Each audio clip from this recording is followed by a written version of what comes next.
Here's a fly ball out towards center field. This one's going back, and this one is gone! Taylor gets this one out towards center field to the short porch, and it's a grand slam! That's a floater, out to short. And it's booted off the shortstop's glove! Just like we drew it from Hollywood. Caladros, the 3-2. Swing and a miss! And the Audubon Green Wave have upset the Kingsway Dragons!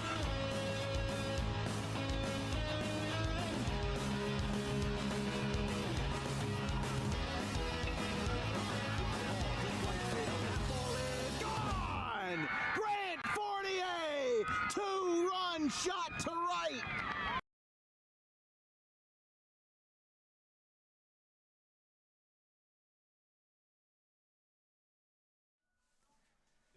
Live from Cinnaminson High School at George D. Paternoster Field, we have a W-Gendance Division Classic between the Burlington Township Falcons and the Cinnaminson Pirates. Hello, my name is Chase Parson. I'll be your play-by-play announcer today, joined by Chase Barnes for the color commentary. Don't worry, Dan Wilkins will be producing this this time, not in front of the camera, but he's still here. Don't fret, folks. We have a matchup coming your way. We have an 8-0 Falcons team against a 4-4 Cinnaminson Pirates team. Last year, Burlington Township defeated the Pirates 28-7. Fast forward to this year, Everett has led this team, the head coach of Burlington Township, to an 8-0 start so far, looking to jump to 9-0 just before the playoffs. Yeah, Burlington Township undefeated 8-0. They're going with a freshman quarterback in Eddie McNair, replacing injured quarterback Bryce Carter, who's a junior. He's going to be out for the rest of the season. Eddie McNair, 48 for 81 in the year, 691 yards, throwing 7 touchdowns, only 2 interceptions, doing a real good job replacing Carter. Undefeated 5-0 in his first 5 career starts. And then the running back Aiden Binns, he's been a workhorse for Burlington Township. 161 carries, 1,353 yards, 16 touchdowns. He's rushed for over 100 yards in 7 of his last 8 games, and he has 6 total games this season with multiple touchdowns. I want to jump off of that. Aiden Binns, he was incredible the last time me and Dan covered him against Del Ran about a month ago. He ran for about 100 yards that game as well, ran for a couple of touchdowns. That was a really close game, one of the closest for Burlington Township this season so far. So to see this, how this Cinnaminson Pirate defense is going to handle Binns, going to handle the freshman Eddie McNair, who has replaced the junior Bryce Carter with a, as you said, a season-ending injury. It was amazing to see the freshman, his first game in charge against the Bears, and how great he stepped up against them and bring it down their undefeated season as well. We're going to take a quick break just before the teams come out. We'll be back in a second. Stay with us.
Burlington Township has won the toss. They will defer to the second half. Cinnaminson will receive.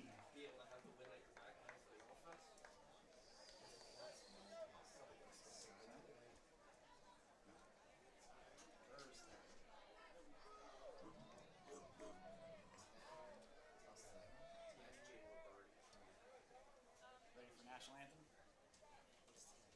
At this time, we ask everyone to please rise and remove your hats for the playing of our national anthem by our award-winning marching band.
Welcome back, folks. Burlington Township won the coin toss just before the anthem. They deferred, so Cinnaminson will receive. And just to bounce off of what Chase said, Aiden Bins. Aiden Bins. It looks like he will pass 2,000 career rushing yards as long as he gets 9 rushing yards this game, which, based off his track record, what Chase said, 100 yards at least in 7 games this year, looks very likely. Here we go, folks. We got a good one coming up. Burlington Township Falcons versus the Cinnaminson Pirates, underway here at Cinnaminson High School. Taking it up the middle, down to about the 34-yard line.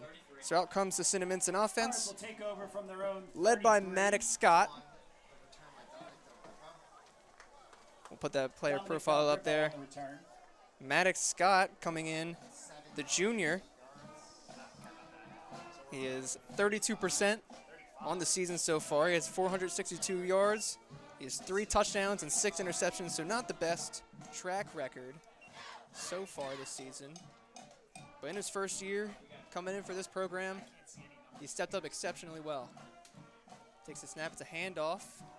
It's going to be a short gain, it looks like, of about 1 yard.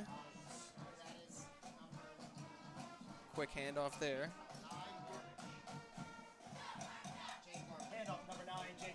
It was Jake Barbich. Gain of about 1 yard. It was ruled. Jake Barbich,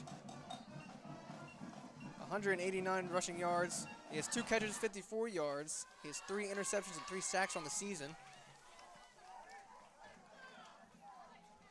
As the Pirates head towards the football, 2nd and 9 at their 35-yard line.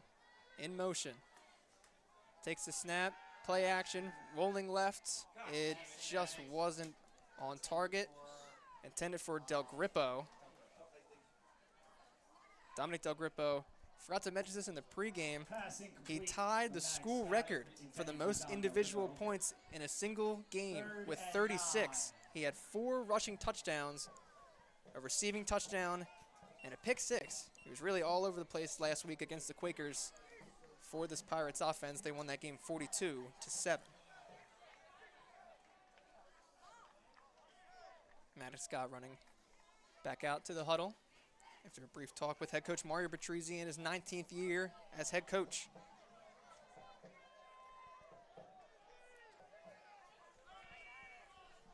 Third and 9.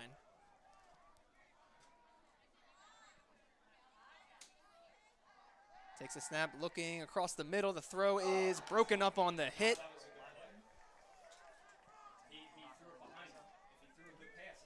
Just incomplete. That's going to bring out the punt unit. Out comes Aiden Burke to punt this football away. 4th and 9. So a quick 3 and out there to start off the game. Back to punt. Aiden Burke back out the punt. Number 4, Gerald Sackey in return position. Gerald Sackey, the freshman, is back to return, standing at about the opposite 35-yard line. Punt is low, driven towards the left side. Picked up, no fair catch call. Just going to take it across midfield and just knocked out of bounds. They're going to mark it just past half at around the 48-yard line. Well, out comes the freshman who has taken over for this offense for the Falcons, taking over for junior Bryce Carter, who has been sidelined with a lower leg injury. Not too sure if it's an ankle or a foot injury. But Eddie McNair coming into this offense, we broadcasted him for the first time when he came out to replace the injured Carter. Did exceptional against the Bears, ending their undefeated season. He has 7 touchdowns, 2 interceptions, a rushing touchdown on the year. As they get just short, it looks like, of the first down. Number 21, Aiden Bins on the line. That was Aiden Bins. Gain of 8. He is 2 yards short of eclipsing 2,000 rushing yards in his career. 1,353 rushing yards coming into this game on the season.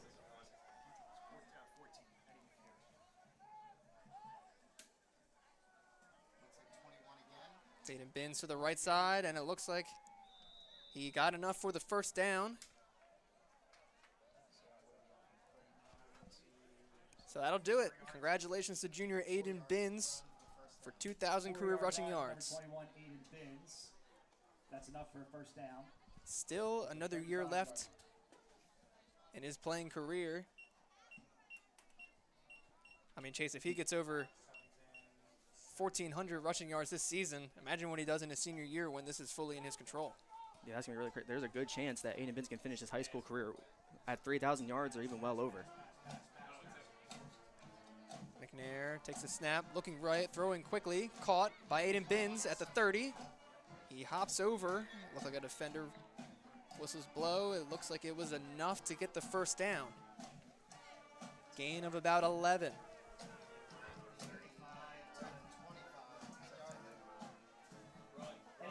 Sets up quick. Binns in the backfield. Takes the snap. Hand off to Binns. Taking it to the left side. Cutting inside and taken down after a gain of about 2. Number 21, Aiden Binns on the run. Gain of 2. 2nd and 8. I mean, this Falcons offense has the weapons in the backfield. They have Aiden Binns, as we've already called his name a bunch of times in this first drive. They have Eddie McNair. They also have Julian Lattimore, which the first play of the game when we last covered him against the Bears, that was that 70-yard passing touchdown on the first play of the game. So they have a lot of options here. Quick, caught. Gerald Sackey on the screen, taking it. Looks like initially about 5 yards. We'll see where they spot this one. Eddie McNair's pass is complete to number 4, Gerald Sackey. And it's going to bring up 3rd down. Critical 3rd down here. Just short, or just inside the red zone, rather. It's going to bring up 3rd and 3.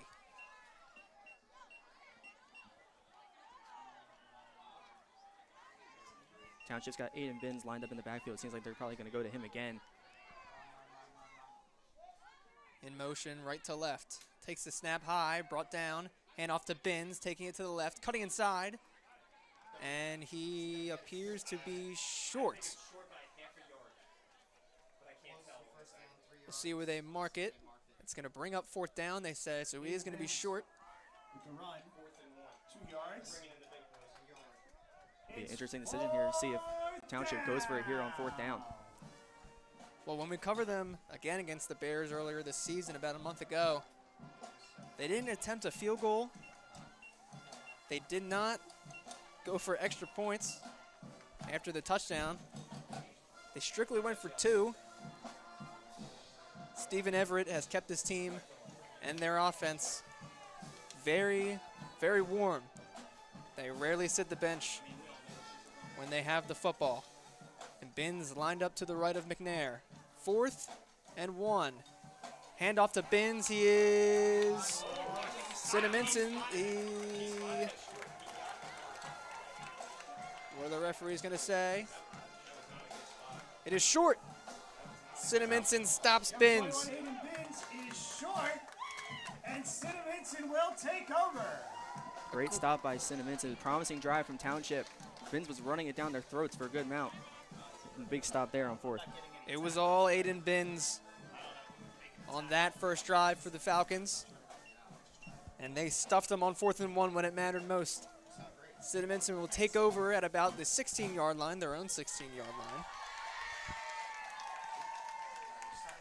Maddox Scott with 2 lined up in the backfield. Takes the snap, handoff. And he's wrestled down after a gain of about 4. Going to bring up 2nd and 6. So it was a gain of 5, an extra yard on that one than initially thought. It was John Minetti. He has 2 rushing touchdowns this year, 1 receiving touchdown. And on the defensive side of the ball, he has 51 total tackles. It looks like initially Del Grippo in the backfield. 2nd and 5. Handoff to Del Grippo, cutting inside. He's swarmed down after a gain of about 2. It'll be 3rd and 3. Gain of 2. 3rd and 3. Now this is a critical 3rd down here. If you get a 1st down, or if you get a 3rd down conversion, that could gain some momentum for this offense. Get you a little bit out of pressure in your own half. Looks like Del Grippo is lined up to the right of Scott. Scott trying to jump him off sides. No flags thrown. They wanted some. Maddox trying to draw him off sides with the fake snaps. And timeout for Patrizzi and Cinnaminson. Timeout, Cinnaminson. Their first of the half. An early timeout here for the Pirates.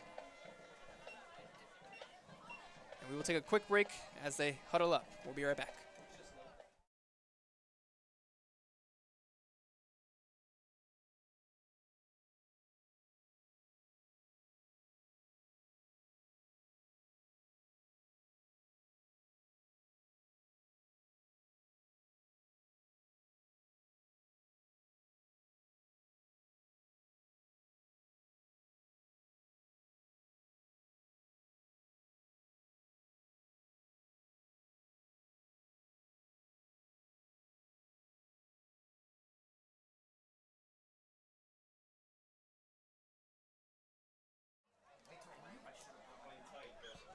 Got about 6:22 left on the official scoreboard.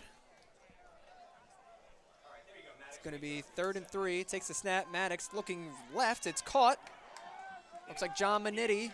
He is going to be wrapped up. And it looks like it was initially a gain of 2. And that'll bring out the punt unit again. Another 3 and out for the Pirates. Just couldn't convert it. It's going to be 4th and 1. Just needed that extra yard to convert. And 2 3 and outs in a row to start off this game for the Pirates. Chase, what do you think the Pirates offense needs to do if they want to keep up their momentum? Well, they got to get the ball to Del Grippo. Del Grippo really isn't finding any holes right now, but he's been having a really big year. It means their top rusher and their top receiver this year. So Burke, a little bit of a whiff. Didn't get all of it. It's going to bounce out of bounds to the 50, around the 50, around the 40. They're going to mark out the 47-yard line. Burke's kick goes out of bounds. It looks like there is a flag on the field. Referees come together. Flag on the play.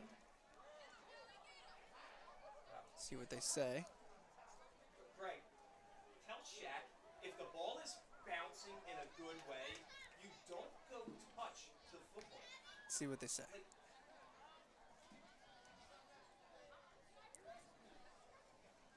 And it's going to be holding against Burlington Township as the kick went away. So that'll drop them back farther than they anticipated to.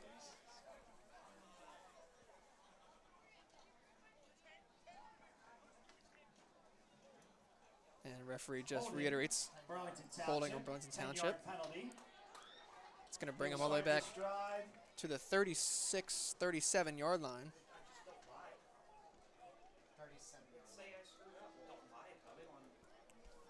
From their own 37. And the Falcons offense will finally come back onto the field after that rather long discussion from the referees about the call. Eddie McNair and Aiden Binns come back out for this Falcons offense at their own 37, 1st and 10. Binns lined up to the right of McNair. Takes the snap. Surveying. He's got open room. He's going to throw. And it is intercepted.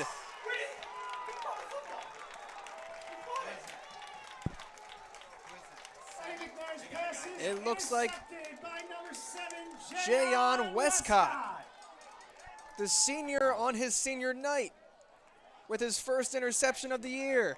Jayon Westcott. That is huge for Cinnaminson, especially after going 3 and out. Their offense going 3 and out in their first 2 possessions to get the ball right back. Not let Burlington Township get anything going so far. And we got that replay. We'll bring it to you now. McNair, there was a quick question to see if he threw that ball past the line of scrimmage. In the end, doesn't matter. Really close. Very close, but Westcott gets up there and brings it down nicely. Great play by Jayon Westcott, his first interception on his senior night. And it looks like somebody was down at the end of that play for Township. Being helped off the field.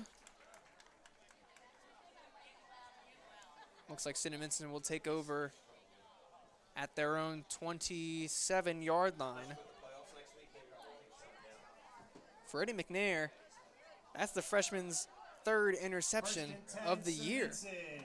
7 passing touchdowns, 3 interceptions. 2 of them were thrown in one game against Delran. Since that game, he has thrown 0 interceptions until now. Huge for this defense. Huge for the momentum. Let's see if the offense can get something rolling after 2 3 and outs to start this first quarter. 5:18 left. 1st and 10. Takes the snap. Play action. Maddox, or that's Del Grippo who took the direct snap. He's going to take it out to the right. Stumbles a bit. Gain of about 4 or 5. On the run.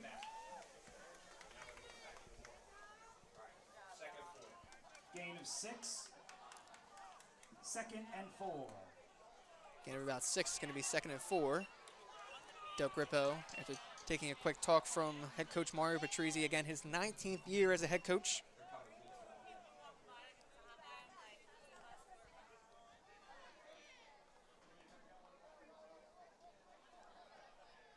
Two receivers, one on the near side, one on the far side. 2 in the backfield with Maddox. Takes the snap. Going to keep it again. It's Del Grippo taking it the opposite way. Same play, a big gain from Dominic Del Grippo. And a shoestring tackle after a big gain. It's a 1st down and more. 15-yard run. We start at the 32. We are at the Keep giving the ball to Del Grippo. He's starting to find the hole. This time he got it on the left side. Almost didn't catch him there across the 50. 1st down, Pirates. That was a huge tackle there. Just barely got him as he was falling down. Just took the legs out. I believe if he missed that tackle, Del Grippo would have been gone. It would have been a quick 6-0 lead for the Pirates. Just about at half field at their own 49-yard line. Again, 1 receiver on the near side, 1 on the far side, 2 in the backfield. You have to imagine this goes back to Del Grippo running the same play 3 times in a row. They're lined up the same way. And it was bobbled a little bit. It's going to be stopped behind the line of scrimmage. It's going to be a loss of about 3 yards. It looked like it was a bit of a mixed communication there. Dominic Del Grippo tackled in the backfield for a loss. It was Del Grippo who ended up with it again. 2nd and 13. I mean, so far, if it ain't broke, don't fix it. That's the old phrase. It's been a smart idea just to go right back to him. That time, Burlington Township had that one scouted.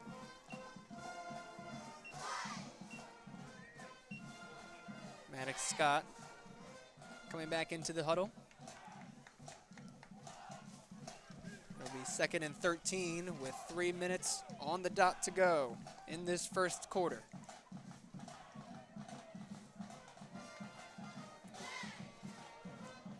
Scott under the gun, handoff, and a gain. Oh, slammed down hard at the end of that play. but it looked like it was only a gain of about 1 or 2 yards.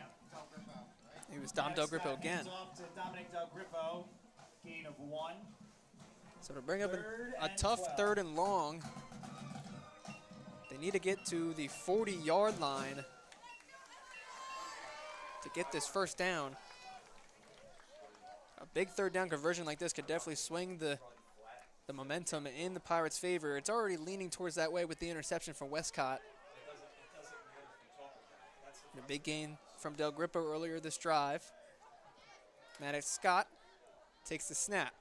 Looking to his right, throwing it is caught. It's not going to be a first down. He's just short.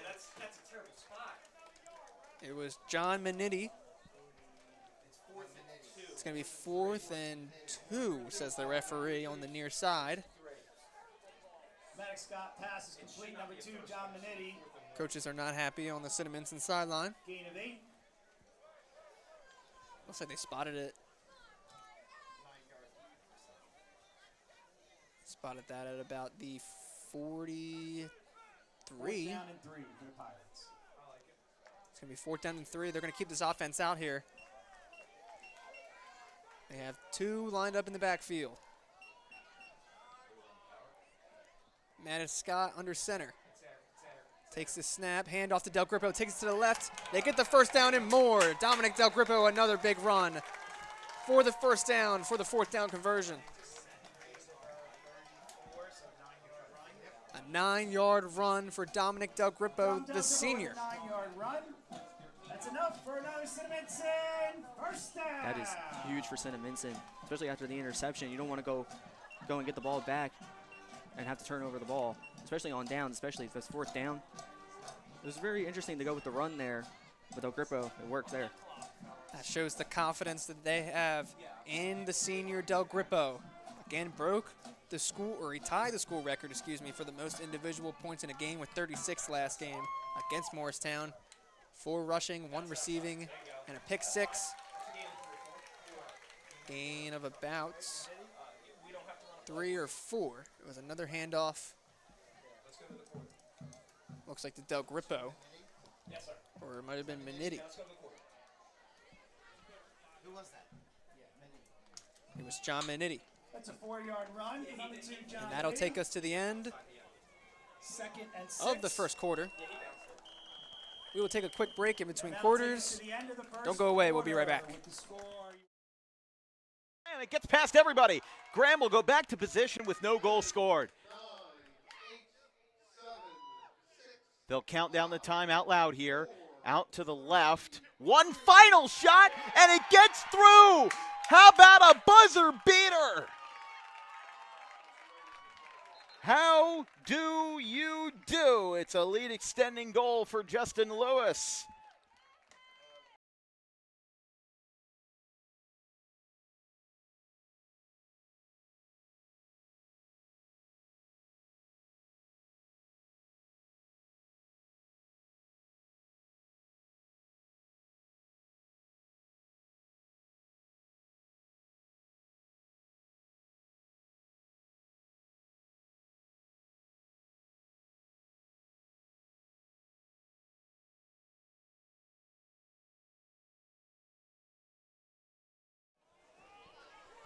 Welcome back.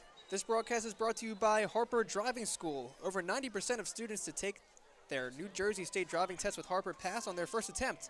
Book an appointment today at 614 Lambs Road, Suite 4 of the Total Turf Complex. And this is brought to you by Dog Pro Wrestling, DAWG, New Jersey's premier pro wrestling organization with high-flying entertainment throughout the Garden State. Book Dog Pro Wrestling for your next outing at dogprowrestling.com. Takes the snap. As we come back, it's a good gain. It's going to bring up 3rd and 3 as a gain of about 3. It was Dominic Del Grippo again. If you're just joining us, I'm Chase Parson, joined by Chase Barnes as my color commentator. Don't worry, you're at the right YouTube channel. Dan Wilkins is still with us, just producing for this game. Taking a quick break, a well-deserved break. He will be back next game. Maddox Scott coming back to the huddle.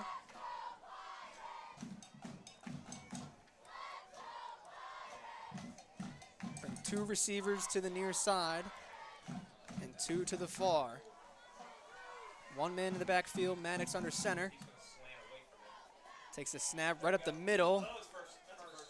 And he just gained about, initially it looked like it was 3. Let's see where the referees rule it. Referees say first down, Cinnaminson. Number 1, Dominic Del Grippo again, just powering Gain of through 3. That's enough the for another Falcons' Cinnaminson. defensive line. First down. I mean, Chase, so far this game, Dominic Del Grippo has been fighting for every yard. He's gotten free 1 or 2 times for a big gain of 15 in the first quarter and another gain of about 9 to convert on 4th down. I mean, you got to think, Del Grippo has been a key asset all season. He's beaten up on this Falcons defense so far, still scoreless in this first half. You got to imagine he's got way more coming his way. Yeah, so far he's just chipping away. Just small run after small run. As there was another small run there, looked like a gain.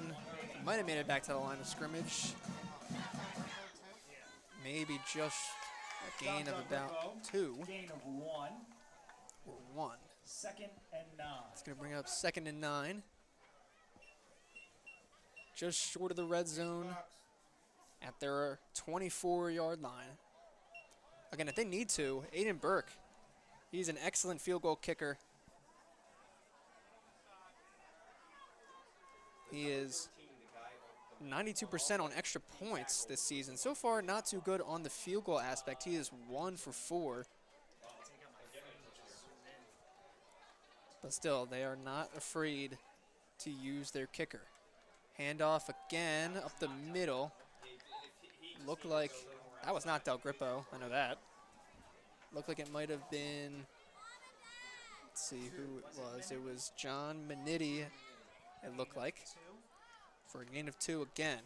It's going to bring up 3rd and 7 this time. Run by number 2, John Manitti. Gain of 2. It's been a good combination that Cinnaminson used so far. 3rd and 7. They've used Del Grippo for the most part, but now going back and kind of going back and forth between Del Grippo and Manitti, and Burlington Township hasn't had really much of an answer. They have not. They have shut down every aspect that the Falcons have tried to throw at them. Aiden Binns has been dominant when he's been on the field. So far, he hasn't had much of a chance. Cinnaminson dominating the time of possession so far in this first half. Maddox Scott rolling, looking left, under pressure, throw across the middle. It's broken up and intercepted. It was broken up, bobbled in the air. And it looked like it was intercepted around the 4. We do have a man down for the Falcons. He gets up when he is questioned. We will go to a quick break. We'll be right back. Oh, not a quick break. We have a replay of that interception. That's my apologies. Maddox had a great throw. It was a great deflection. It just kept it in the air long enough. It's a great job by Maddox Scott to even get that ball out. He had dudes in his face immediately. And a lucky bounce for Burlington Township. Looked like it was number 23, Jordan Alicia. And a big turnover here for the Pirates.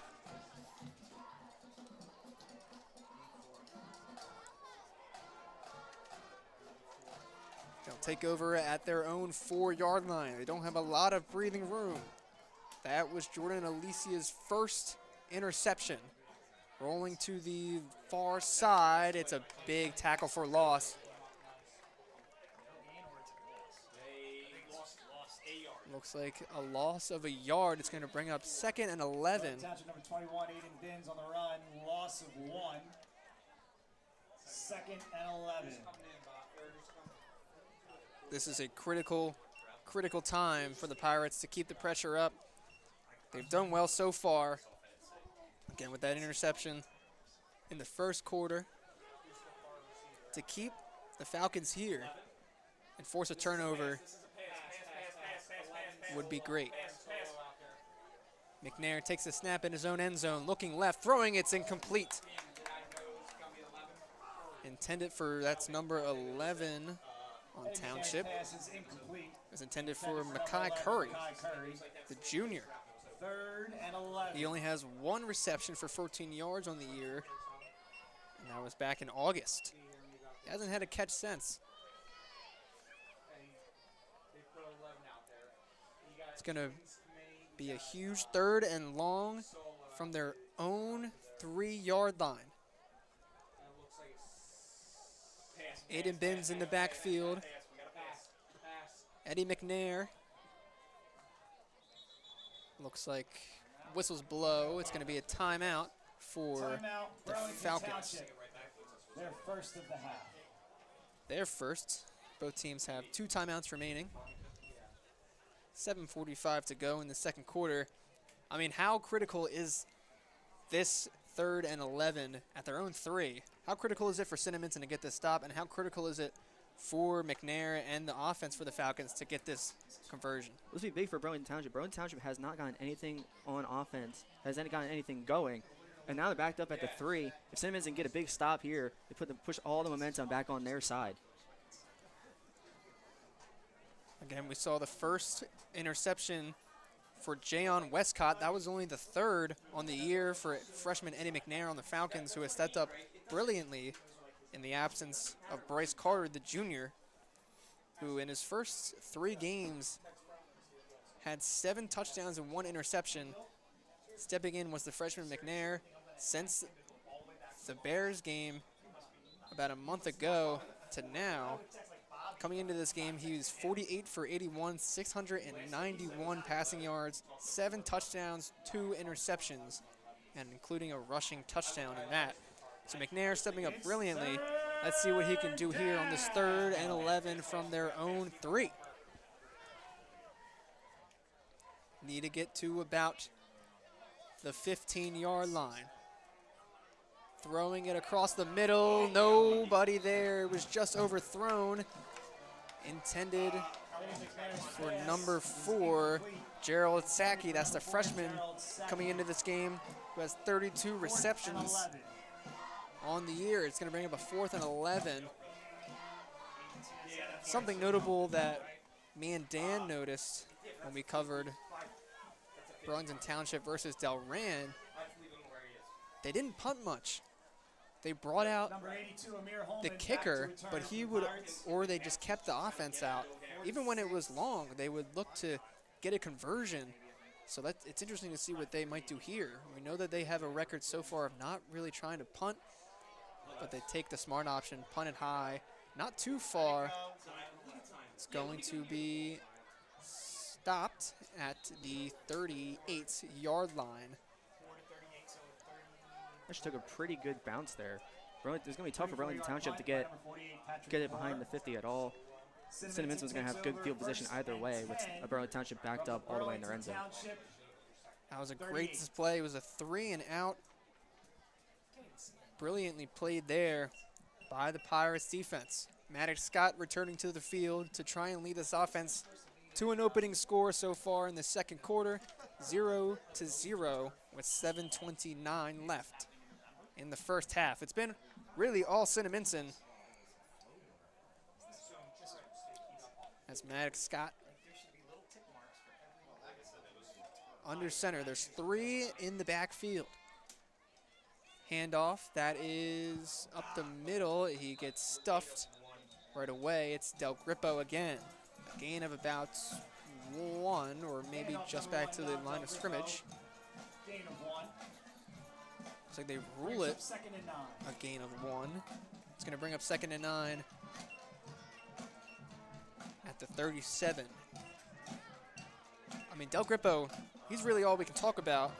We had Jake Barbich on one play. We had John Minetti on a couple plays. It's been really all of the rush, and it's really just been Del Grippo so far in this first half. Del Grippo looks like he's lined up to the left of Scott. They have 2 receivers on the outside, on the near side. and 2 on the far side. Matt Scott backing up far, dumps it off to Del Grippo. He couldn't control it. It's going to be incomplete. That was set up beautifully. Maddox Scott pass intended for Dom Del Grippo. Intended for Del Grippo. He couldn't haul it in. It's going to stop the clock at about 6:35.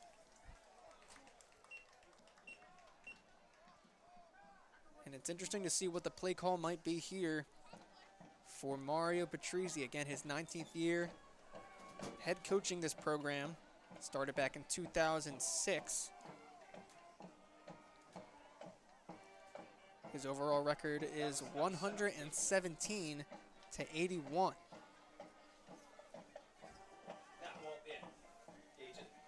Everything was great. He just dropped it. Cinnaminson coming back to the line of scrimmage, looking to convert a 3rd and 9 from the Falcons' 37-yard line.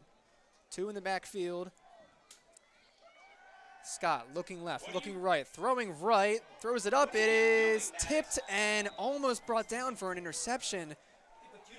He had it in his hands. It was in double coverage. Couldn't see who that was intended for, but he was the only receiver out there. Maddox Scott pass intended for 82, Amir Holman. It was Amir Holman Brings up 4th down. in double coverage. And they're going to bring punt for the Pirates. Aiden Burke out again to punt the football away. It's going to be his 3rd punt of the game so far. The freshman Gerald Sacki back, standing at his own 5 to receive the punt. High punt. It's going to be picked up at about the 11. Running down the near sideline for a gain. Picked up and gains about 10 on the run there. And they're going to pick it up at about the 20. They're going to mark out the 23. First down and 10 for the Falcons from their own 23-yard line.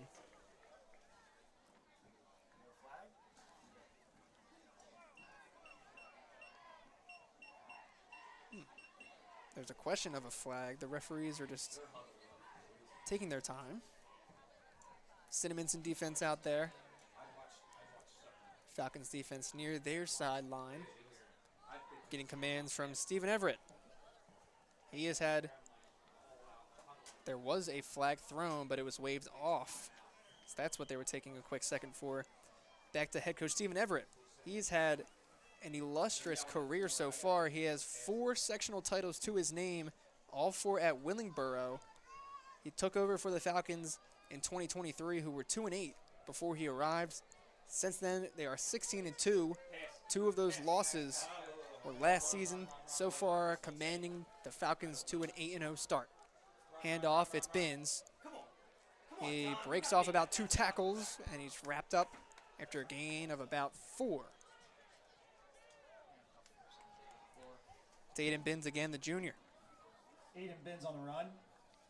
Gain of 4. 2nd and 6. It's going to bring up 2nd and 6 here from their own 26-yard line. And it really has been on both the sides of the football. The running backs really commanding this game so far. As McNair with Binns to his right again. Handoff again to Binns. He powers down the far side, wrapped up. Past the first down marker, it's going to be a first down for the Falcons. Aiden Binns on the run. Gain 7. First down, Falcons. Gain of 7 on that play with 5:20 just leaking below that. Remaining in the second half. McNair returning to the offensive huddle. McNair with Binns now to his left side. Gotta imagine Township just goes back to the run here. Cinnaminson has no stop for Binns right now. See on the near side, Lamar Carnjay. His hands up, now goes down, they look to snap. Handoff to Binns again up the middle, breaks off 1, and he's wrapped up after a gain of about 2. on the play. It's going to bring up second Aiden Benz on the and run. about Gain of 8 or 3. 7. It's going to be a gain of 7 Brings up officially second ruled. and 7. Second and 7 with 4:24 to go. He just yelled, the coach, the offensive coordinator just yelled at 4. Let's see if they go back to bins, which is really what it has been all game so far. All running backs so far in this game for both Cinnaminson and Burlington Township. Aiden Bins to the right. This time a pass to Carnjay. He's wrapped up immediately. It's John Manitti. Huge tackle for loss there. Lamar Carnjay with the catch. Eddie McNair's pass. That was what he's been waiting for Carnjay for a loss. bit. That's his Tackled 15th by catch number 2, John Manitti. of the season for 180 yards and 2 touchdowns on the year for Brings up Carnjay. third Big down. tackle by John Manitti.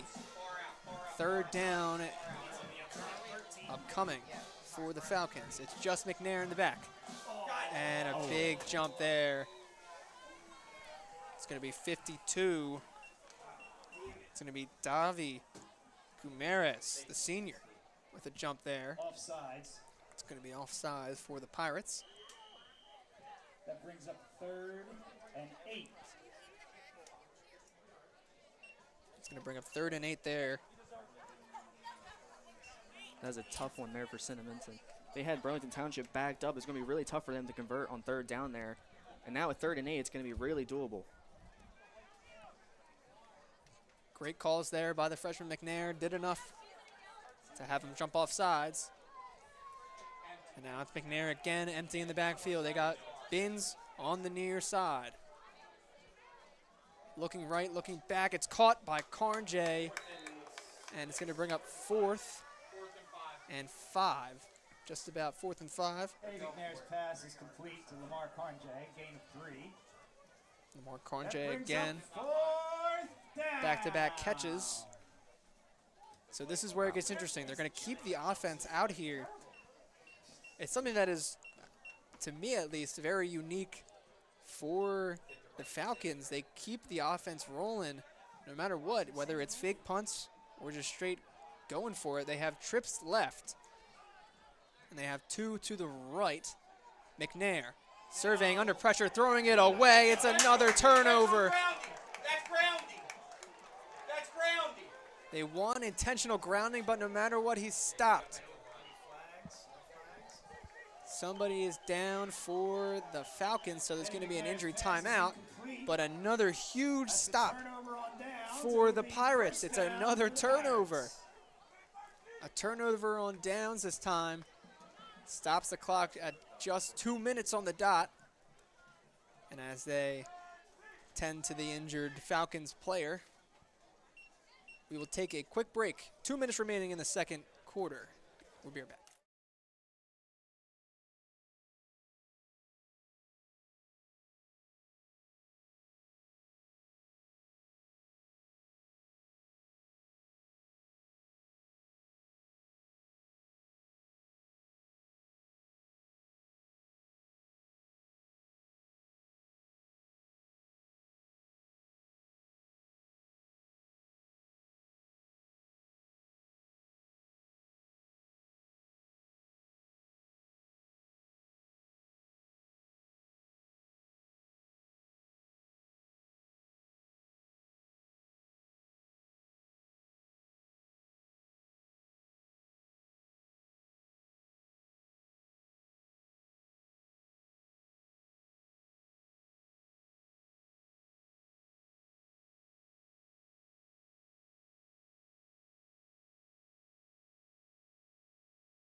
Pirates from the Falcons 40. Welcome back. 2 minutes left in this second quarter. 2 minutes remaining in the The first Pirates, if you're just joining us, with a big stop on this Falcons offense on downs, and they will start this drive at their own 40-yard line, or excuse me, the Falcons' 40-yard line.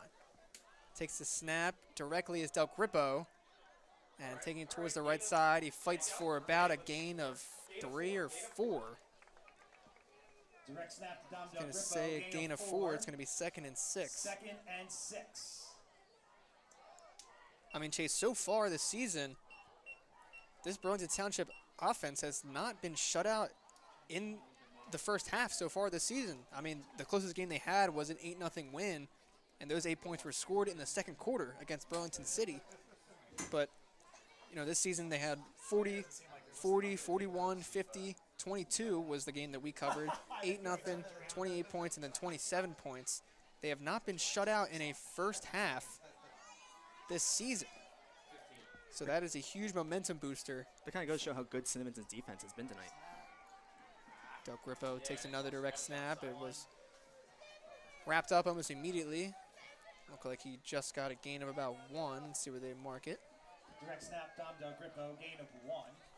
It's going to bring up 3rd and 5 with 50 seconds to go in this second quarter. Patrizi talking to Maddox Scott, the junior quarterback. And it's been all Del Grippo so far in this first half. Both teams, they both have 2 timeouts. Cinnaminson used one early in the first quarter, and Township used one early in the second quarter. Scott takes a low snap. It's loose. He picks it up. He's going to have to run with it, and it's a big loss. He's wrapped and thrown to the ground. It's going to be taken away, and they're going to call a timeout here. They're going to call the timeout. It's going to be Maddox Scott tackled for a loss. That brings up 4th down and 14 after a huge loss. It was a fumble. It was a low snap, a fumble. Scott couldn't control it. He just had to pick it up and run. And had a huge loss there. Backs them up to about the 43-yard line. So they got about one last play with 5 seconds on the clock. There's a timeout called by Burlington Township on that. timeout, Burlington Township. That's their 2nd of the half. Interestingly enough, I mean, Patrizi knows what he's doing. I'm not questioning anything. He's been in the game longer than I've even been alive. So I'm not questioning anything about his tactics. Ladies and gentlemen, please stick They around have at 2 timeouts. honor our seniors. And Burlington Township had to use one of their 2 remaining instead of the Pirates. No, kicking a field goal. And let's see what the play call is. And it looks like they got confused. Patrizi now calls one of his 2 remaining timeouts. Timeout, Cinnaminson. That's their 2nd of the half. I thought there were 2 seconds left. And Patrizi takes off Yeah, oh yeah. I just, when I their offensive line. He takes the headset off. might have been 3. Aiden Burke and crew are walking out on the field. I hear you. So you could think, I mean, actively, from the research I've conducted on Aiden Burke, he's a pretty avid field goal kicker. Posts a lot on Instagram about it. Practices a lot in the off season. Let's see what they do here. Burke running back to the sideline, talking to assistant coach Bobby Murray. Now Patrizi walks in. This would be huge for Cinnaminson if they're going. No, they called timeout. They're going field goal. This would be huge from this far away. Are they going field goal? I said they might be punting the ball. They're punting the ball. And the snap to the right. They're going to run out the remaining time. Oh, now And punts the ball out of bounds. That's going to make the clock hit 0. And interestingly enough, And that is it for the first half. With it is going to be score scoreless in this Burlington first half Township here 0. at Cinnaminson High School. Cinnaminson Pirates. A very 0. interesting first half. It's been all running backs, really, both for Cinnaminson and for the Falcons. Chase Barnes, what do you think needs to happen for both these teams coming into the second half? Well, I think they did a good job. I think it's smart to just keep running the ball, but they may have to mix a few passes in here and there. But other than that, Binns and Del Gribbo had big nights. Again, junior Aiden Binns for the Falcons, huge so far in this first half. The senior, Dominic Del Grippo for the Pirates, huge as well. Interesting to see what they do in the second half. We'll be back in about 15-20 minutes. It is the Pirates senior night, so we will be back shortly as the Pirates 0, Falcons 0.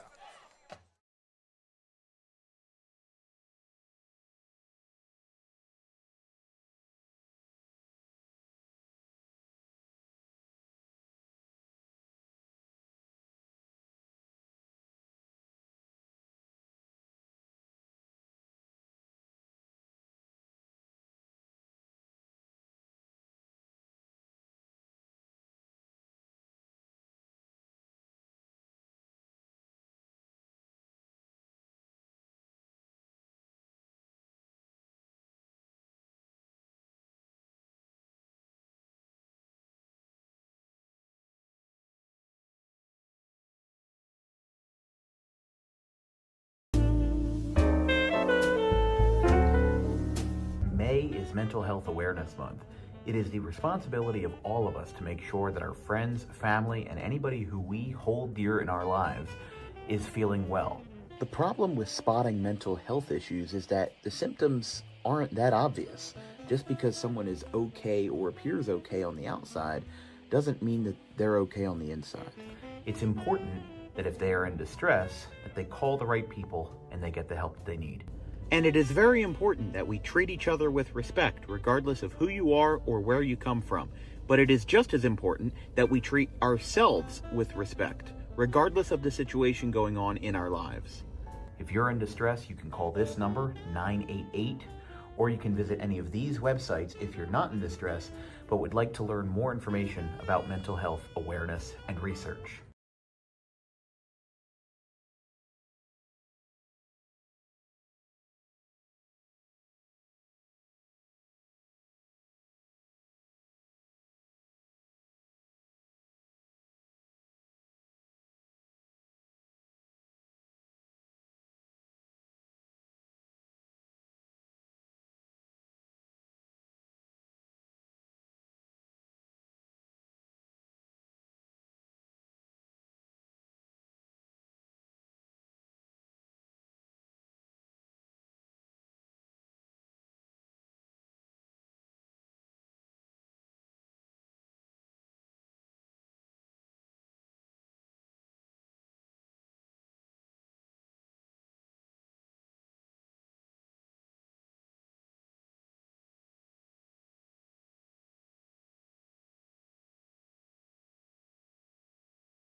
Book Dog Pro Wrestling for your next event or outing for the greatest action that New Jersey Pro Wrestling has to offer. Any place, any time, any setting, Dog Pro Wrestling will bring the action to you, and you won't want to miss it for moments like this.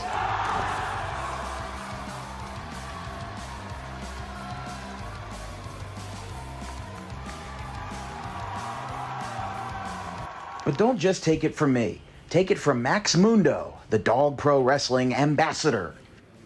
This is Max Mundo with Dog Pro Wrestling. Are you a civic organization, sporting club looking to fundraise? Then look no further to Dog Pro Wrestling. We do grand openings, corporate events, and much more. And why not from some of the wrestling talent themselves? I'm Vinny the Fixer, and I'm the champion of Dog Professional Wrestling. If you want to book the best, come see us. We're the cream of the crop. We'll come to any fundraiser you can think of. Just name the place and we'll show up. This is the upstanding Dylan Mesh, and for the entirety of my professional wrestling career, dog wrestling has been a mainstay for where I like to wrestle. So you can believe me when I say that it is quality. And I'm upstanding. I'm the only opinion you need. Yeah! It's your boy Gabriel Hodder here with my man Matthew Oman, and if you want your events to be all fight, no flight, then book Dog Wrestling so you can witness true primal fear. Woo!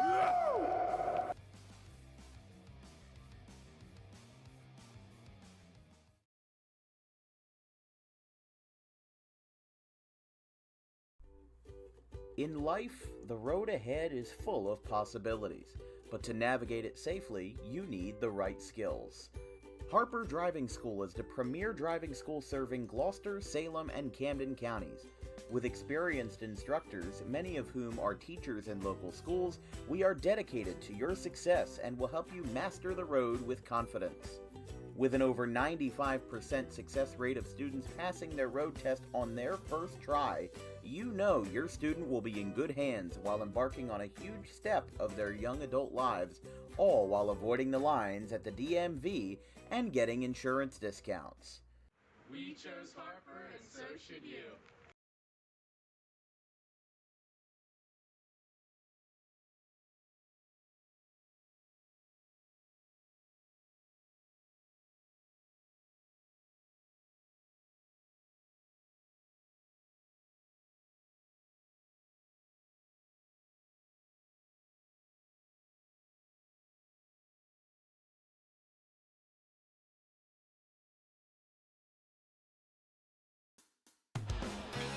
Here's a fly ball out towards center field. This one's going back, and this one is gone! Taylor gets this one out towards center field to the short porch, and it's a grand slam! That's a floater. Out to short. And it's booted off the shortstop's glove!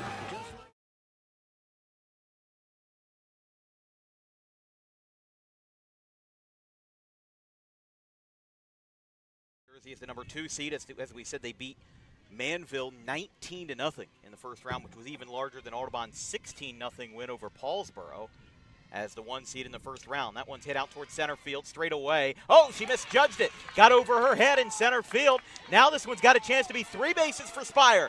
She's flying around third. Here comes the throw to the plate. It is not in time. What a way to kick off a semifinal with an inside the park home run. Emma Spire, who will take her talents to the Great Danes after 2026, lights up the scoreboard with a fly ball that got misjudged in center field.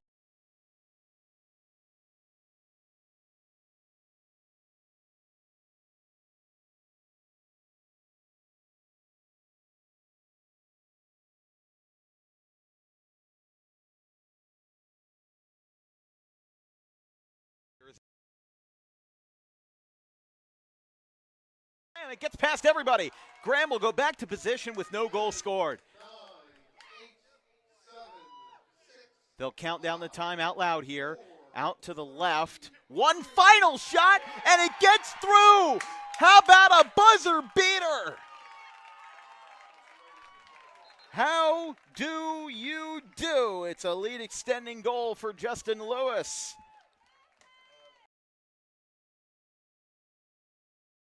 Ugly to end the day for Luke Pokrovsky. Little pop-up, first base side, he calls for it, and for the first time in 33 years, the Charlotte Cougars will hoist the trophy and face Middlesex on Monday. 4-3, Cougars win it. And in the battle of green and gold, the trophy stays true with the visitors. What a finish! And Shalleck will pack their bags for Middlesex and the Blue Jays when the weekend turns around to Monday.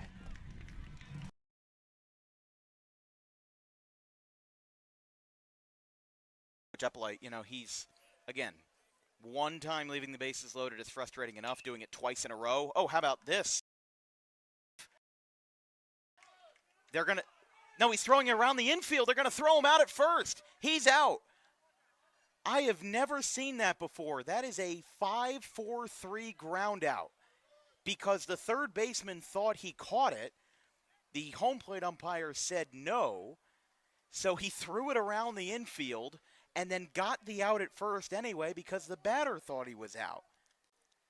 The batter stopped. The third baseman thought Everybody he caught stopped. it, and it touched.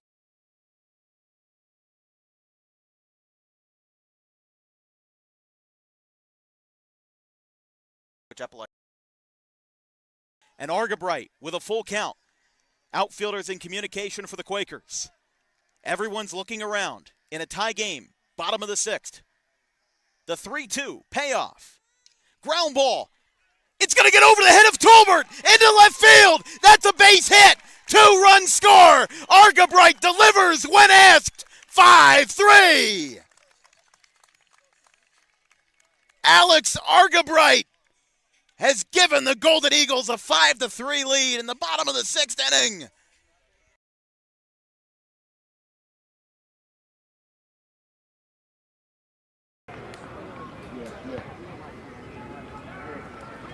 Jack Mostero, 2 for 3 with a strikeout, a double, and a single. Looking to play hero. He's going to line this one into right center field, and that's going to drop. That's going to do it if they don't get a throw down. Mostero's going to second, and Danza's coming home. Sectional champions, Gloucester Catholic. They do it in a walk-off fashion as GC with Mostero playing hero. An unbelievable.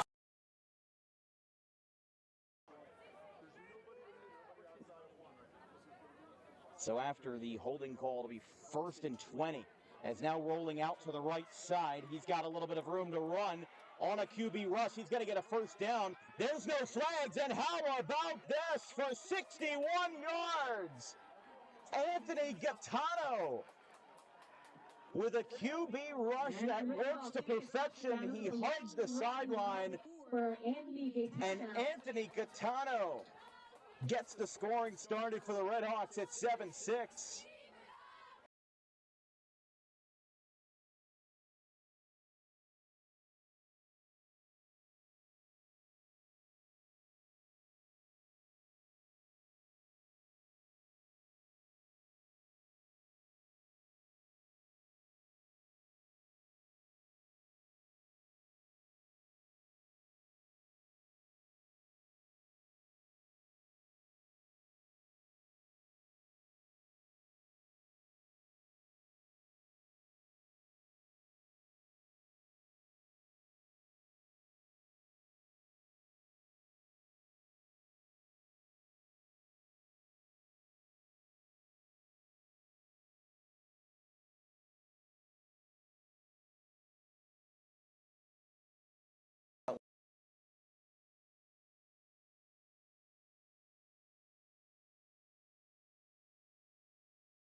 Doubleheader reached first on an error in the first at-bat of Game 2.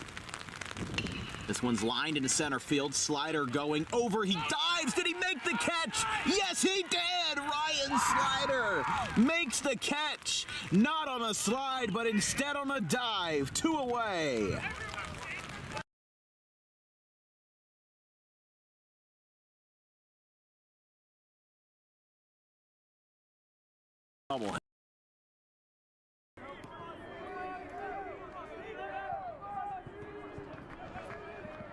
Ryan Nutley, who has 3 RBIs so far, is up on deck as here's a fly ball at the center field, going back to the wall. It is gone!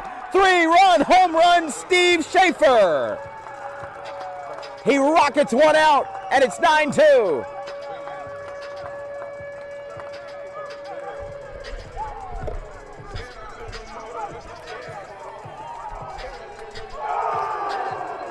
First home run for Schaefer this year, the second hit at home by a Scarlet Raptor.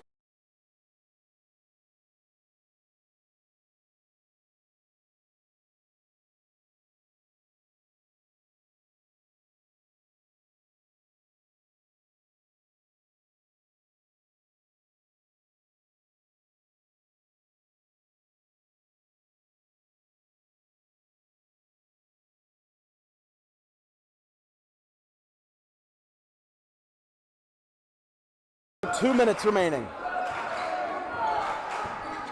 4 fouls on St. Joe's. 1 more and it's a bonus, which would greatly help Gloucester Catholic. The moving green guard! It's a 1-point game just like that! This place is going nuts!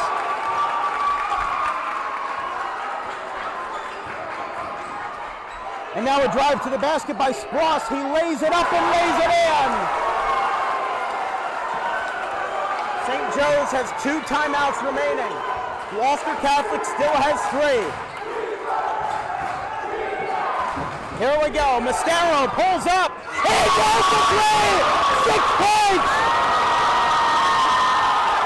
Jack Mascaro has tied the game with 90 seconds remaining. How will the Wildcats respond with a miss of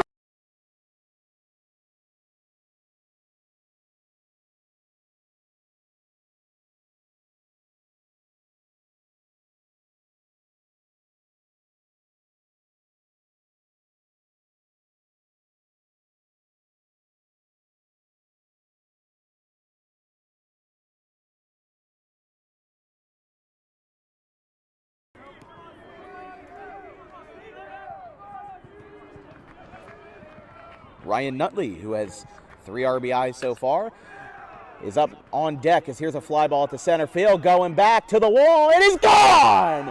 3-run home run, Steve Schaefer. He rockets one out, and it's 9-2.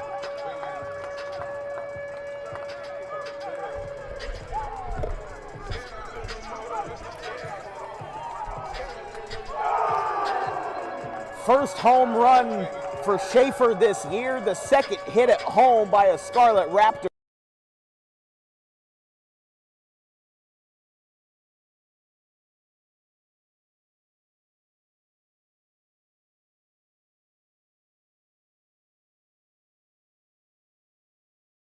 Doubleheader reached first on an error in the first at-bat of Game 2. This one's lined into center field. Slider going over. He dives. Did he make the catch? Yes, he did. Ryan Slider makes the catch. Not on a slide, but instead on a dive. 2 away. Doubleheader.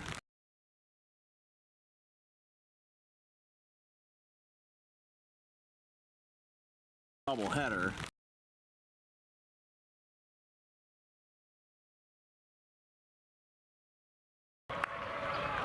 1-0 Red Bank.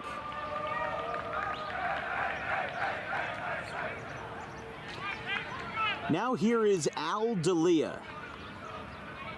The man they used to call Big Al has now slimmed down, and he still hits dingers.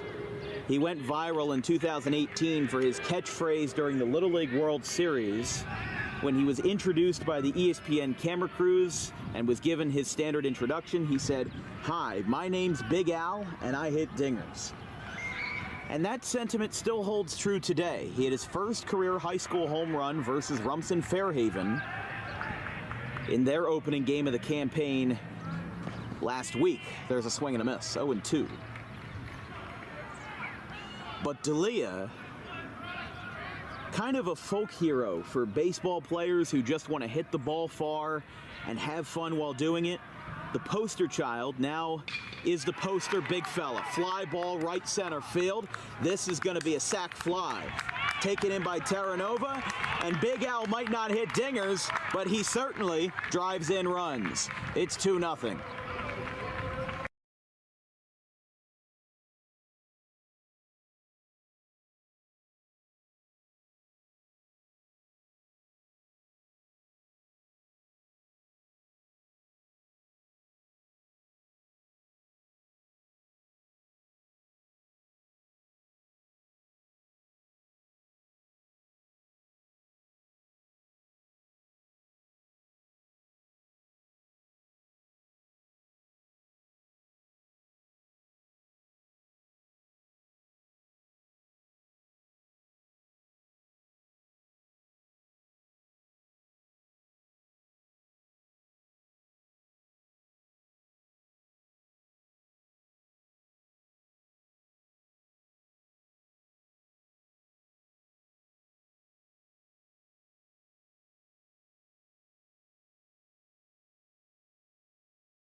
Welcome back to Cinnaminson versus Burlington Township. I'm Chase Parson, your play-by-play commentator, joined by Chase Barnes, our caller.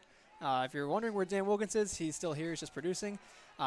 Teams are just about to break from warm-ups. All it's been so far has been Aiden Binns, the junior for Burlington Township, and Dominic Del Grippo, the senior. Both running backs in this game have really just been dominant on the football. Scoreless, 0-0 between the undefeated Burlington Township Falcons and Cinnaminson Pirates, who are 4-4. Chase, what do you think about this game so far?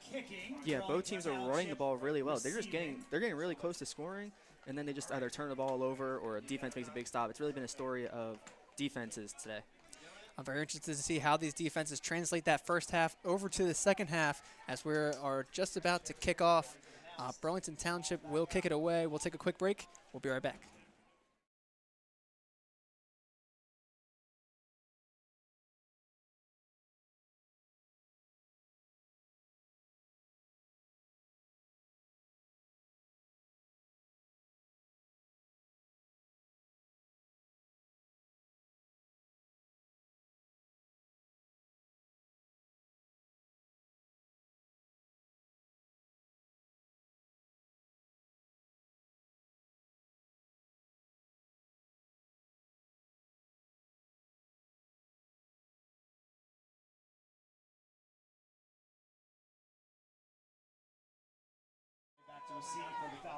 Welcome back to Cinnaminson versus Burlington Township. I stand corrected. Not Burlington Township kicking off. The Pirates will kick off as they received in the first half. An scoreless game so far, which many did not expect coming from the 4-4 Pirates and the 8-0 Falcons, as Burke kicks this one into the end zone for a touchback. And the Falcons will start. They will start this second half trying to get guns a-blazing. They had Aiden Binns, who has gotten majority of the snaps so far. They also had some throws to Lamar Carnjay, the junior. He has 2 catches on the day. Other than that, it's really been Aiden Binns for the Falcons. For the Pirates, it's been all Del Grippo. You got John Manitti mixed in there on both sides of the football.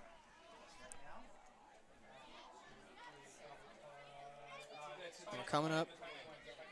The Falcons will start at their own 20-yard line.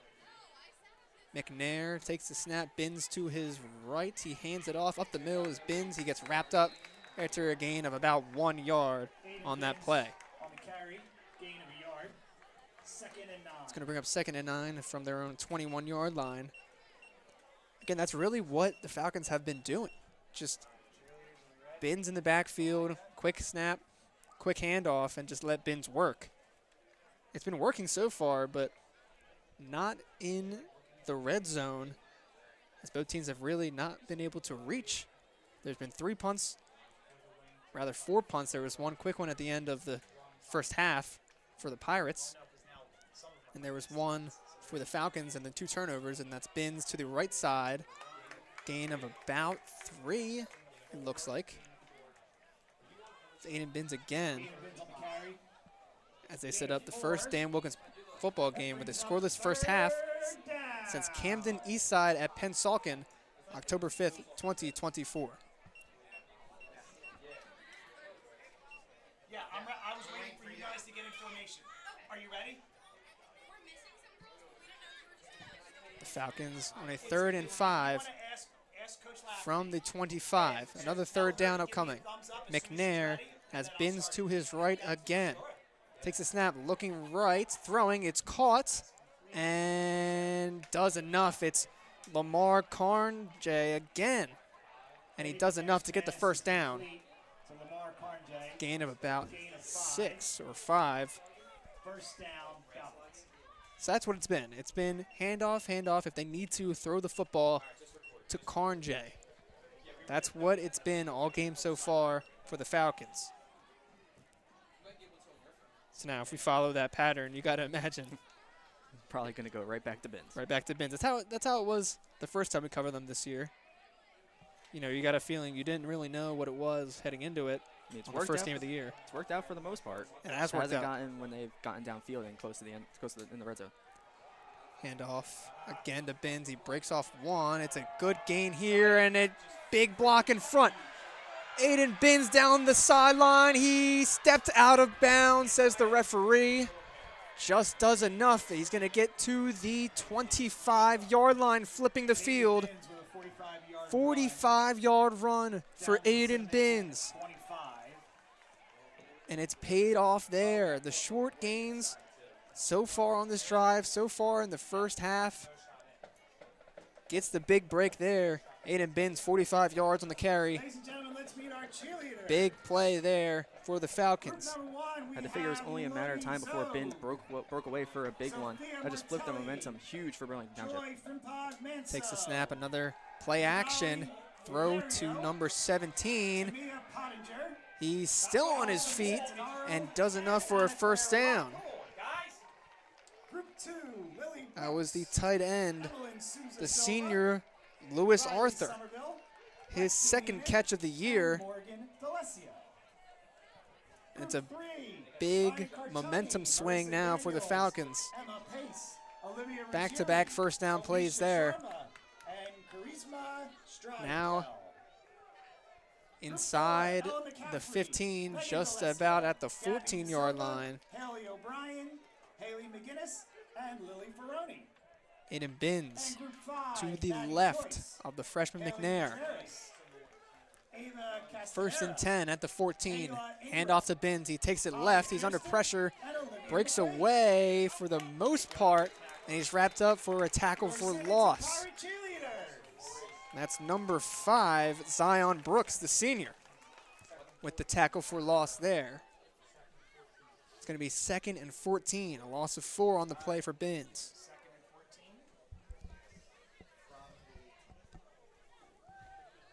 Now the Falcons at the 18-yard line, backed up 4. Freshman coming back to the huddle. It's been all about the junior Aiden Binns, as we mentioned. If you're just joining us for the second half, you haven't missed much. 0-0 scoreless game so far. And you're seeing majority of the story. It's been the running backs for both teams. Handoff to the running back, Binns again. He is wrapped up almost immediately. It was number 11 for the Pirates, Rocco Randazzo. He got in there, he brought him down, brought the pressure immediately. Another tackle for loss is going to be 3rd down. And 3rd and 18, it's another loss of 4 on the play.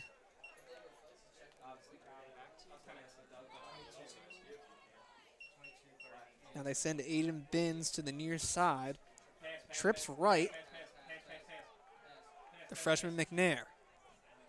He might just be calling the fakes, and they bite him again. That's the second time they were in that predicament on a 3rd and long.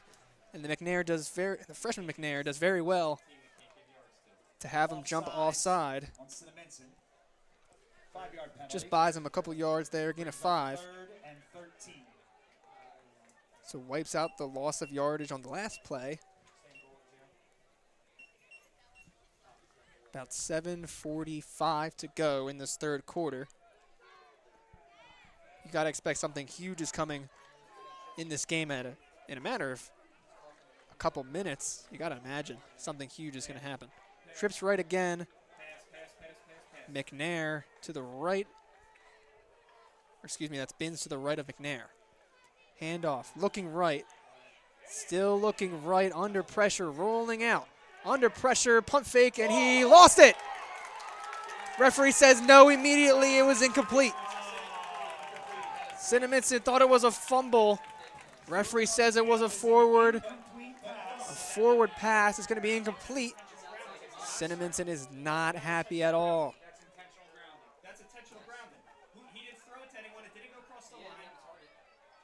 Referee says there are no flags. There might be a talk for intentional grounding. There was no receiver in the area. He just threw it, didn't get it back to the line of scrimmage. Patrizzi is irate on the near side. Now the referee talking to assistant coaches. They're going to bring the offense back out. It's going to be 4th and 14, or 4th and, it's going to be 4th down and long. It's a very interesting decision, 4th and long. They're just looking for that big score. You mentioned before, this is not a team that kicks field goals. They haven't attempted one all year. They got Carnjane on the right all alone. They throw it up to him. It's way long as he's drilled on the play. Rocco Randazzo was the one to jar it from McNair. Another turnover on downs for this Pirates defense. They will take over at their own 17-yard line with 7 minutes to go in this third quarter. A very interesting play call for Stephen Everett. We know that he is very aggressive on offense, as we saw in the game against the Bears. But so far, it hasn't worked out. Still a scoreless game here in Cinnaminson.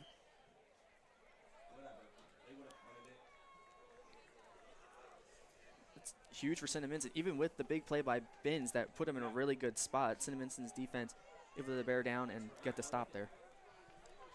1st and 10, 2 lined up in the backfield. Maddox Scott takes the snap, handoff up the middle. It's John Minetti. Gain of about 5 or 6 on the play up the middle. The senior John Minetti. Gain of 7. I say a gain of 7 up to the 24-yard line. It's going to bring up 2nd and 3.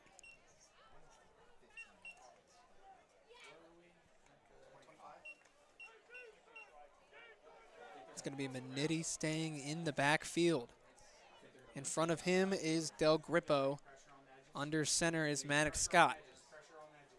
Takes the snap. It's a handoff to Del Grippo this time. Went from left to right, and he is slammed to the ground.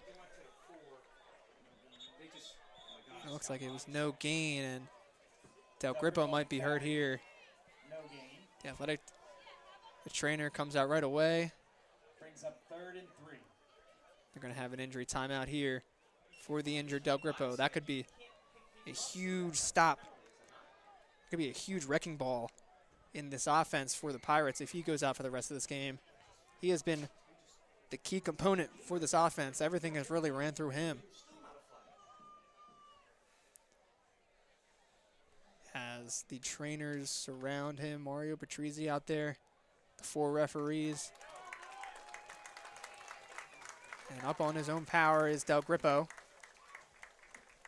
They're probably, to my knowledge, going to check for concussion protocol. It looked like his head hit the ground a little bit.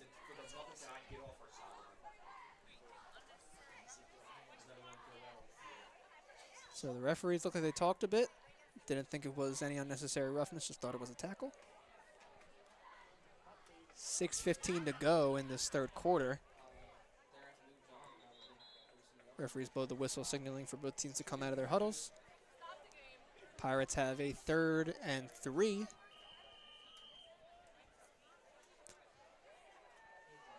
Ball placed at their 25-yard line. They have 2 in the backfield again. Maddox under center. Takes the snap. It's another handoff. And he looks short. It's going to be a gain of about a yard. A yard or 2. Referees conclude it's going to be a 4th down. And out comes Aiden Burke for his 5th punt of this game. It's been punt, interception, punt, punt, punt, punt for the Pirates so far in this game. Still scoreless, 0-0. Burke in the back takes the snap. Punts it high and far. Big bounce there and out of bounds at about, the referee concludes at the 17-yard line. Huge punt from Aiden Burke. Redemption for the earlier punt rather in the first quarter where he didn't get all of it. That's what happens when Aiden Burke gets a hold of it. And it's a great punt back to the 17-yard line And the Falcons will start inside their own 20. With a 58-yard punt. 58-yard punt for Aiden Burke. Burlington Township will take over 1st and 10 from their own 17. 1st and 10 at their own 17. Out comes Eddie McNair, Gerald Sackey, Aiden Binns, and crew to try and get the game's first points. Aiden Binns to the right of McNair again. Takes the snap, play action looking right. Not open initially. McNair's going to take it himself and a quick throw out of bounds. And the referee throws the flag. This is what the coaches were looking for up here. A legal man downfield. Looks like on number 72.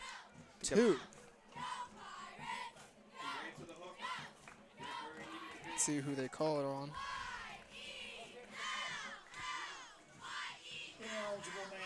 Ineligible man downfield for Township. It's going to back him up. That's huge for Cinnaminson, following up that very long punt from Aiden Burke. Now Township's in an even worse predicament, back up at their own 10. That brings up 1st and 15. Loss of 5 on the play. It's going to bring up 1st and 15 with that penalty. Play action again, looking. It's caught. It looks like Carnjay again breaks through on the far side. It's going to be enough for a first down and a little bit more. Look like Lamar Carnjay again.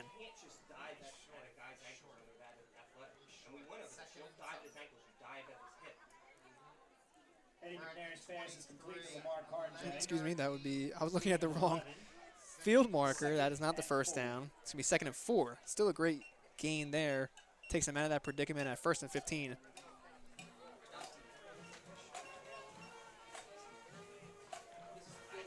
Carnjay has been this main target here for the Falcons offense. That's really who has been throwing the ball the most if they're not handing it off to Binns. Now they have trips right. Binns to the left of McNair. Handoff up the middle with a spin move. Breaks through 2 tackles up the middle. And there he goes, Aiden Binns. Touchdown, Falcons. And it was only a matter of time before Aiden Binns got loose. 77 yards on the run. Aiden Binns turns this game on its head. It was incredible from Binns. The spin move in the crowd, just broke enough tackles, got through, and did enough to break all the way down the field. They're going to go for 2 as expected, but the Falcons have a 6-0 lead over the Pirates.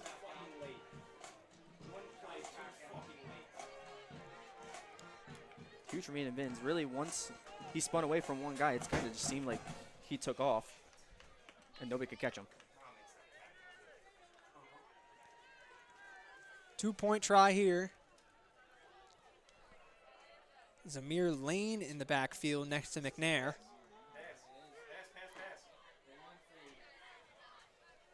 Cutting across, throwing, great route. Gerald Sackey cut inside, quick juke, cut back out towards the pylon and caught. And we got that replay for you folks of that 77-yard touchdown for the junior Aiden Binns. Just up the middle, breaks one move there, nice spin move. And some nice blocking, a little bit of a lost safety there. Turns his back, and as soon as he looks behind his shoulder, Binns is gone. Huge play for the Falcons, and that's just what they needed. Binns has been knocking all game.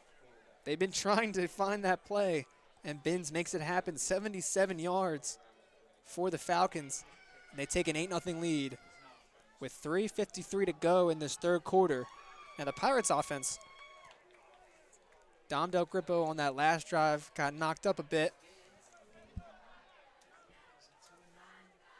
So it's interesting to see if he will come back to this game. I think I saw him on the sideline put his helmet back on, so I believe the trainers gave him the all good.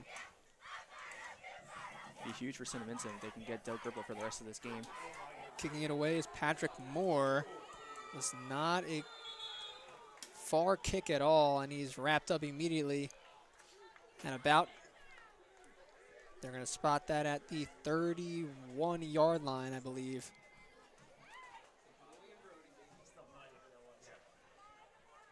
Chase, what did the Pirates have to do to respond to that big play? They still just got to run the ball really well. Whether it's still Grippo or Minetti, both of them have been really good tonight. Got to mix in a few good pass plays in here. But they've been really good at the run. They just haven't gotten one to break free yet like Binns just did. 1st and 10.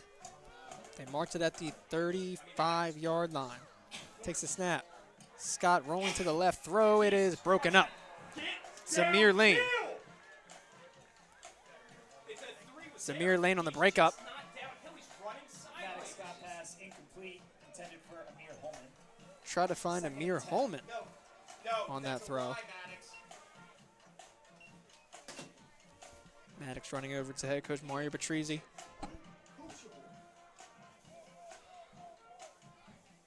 Patrizzi gives him the play call. Returning is the junior.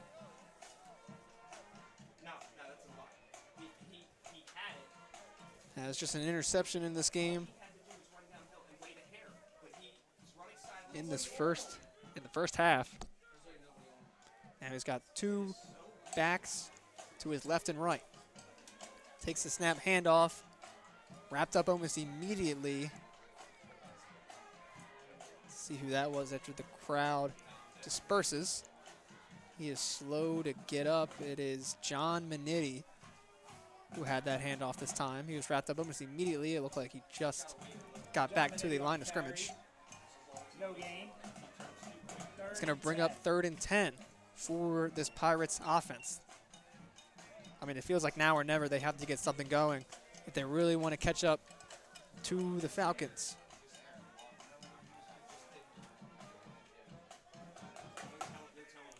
Looks like Del Grippo is back in this game to Maddox's left. Rolling left is Maddox. Looks right and he's speared down and the ball came loose. It was Zamir Lane who knocked it loose, and it looks like the Falcons have recovered it, and the officials say he did. Zamir Lane, a huge tackle. The ball was jarred loose. That's a throw! They're arguing it was a throw. Referees are saying it was a fumble. That is the initial call on the field. I couldn't see who got on top of that ball, but all I know is Zamir Lane with a huge sack jarred that ball out. As you hear the frustrations. That's a terrible call. Ruling on the field is a fumble recovered by Burlington Township. And they're going to stick with it. They'll start 1st and 10. 1st and 10 for this Falcons offense. Just outside of the red zone. Huge play for the defense. Hayden Binns to the left of the freshman Eddie McNair. Takes the snap, looking left, throwing it deep. It is, did he bring it in? He did. Touchdown, Falcons. It's Lamar Carnjay. And a man down after that, so an official timeout. But Carnjay, it was underthrown just a little bit. Carnjay turns around, has enough time to readjust, get to the right place at the right time. Ball hit the ground, guys. I'm staring at it. Ball hit the ground. I'm staring at it. There's an argument that the ball hit the ground first. So during this injury timeout, the referees will come together. That's 2 bad calls in a row. They gave him the ball and then gave him a touchdown. God, we just get one officiating crew. And up on his own power, It's number 7. It's Jayon Westcott, who had the interception earlier this game. Looked like he might have been on the coverage a little bit. Went down a little bit awkwardly. Gets up on his own power and walking. But the referees will stick with the call. Touchdown, Lamar Carnjay. That's his 3rd of the year for the Falcons. They're going to go for 2 to try and make this a 16-0 game. Aiden Binns in the backfield to the left of Eddie McNair. Nope, handoff fooled me. Binns is going to be wrapped up for a loss. Make sure you tell the refs that we're watching on film. And it's a 14-0 game.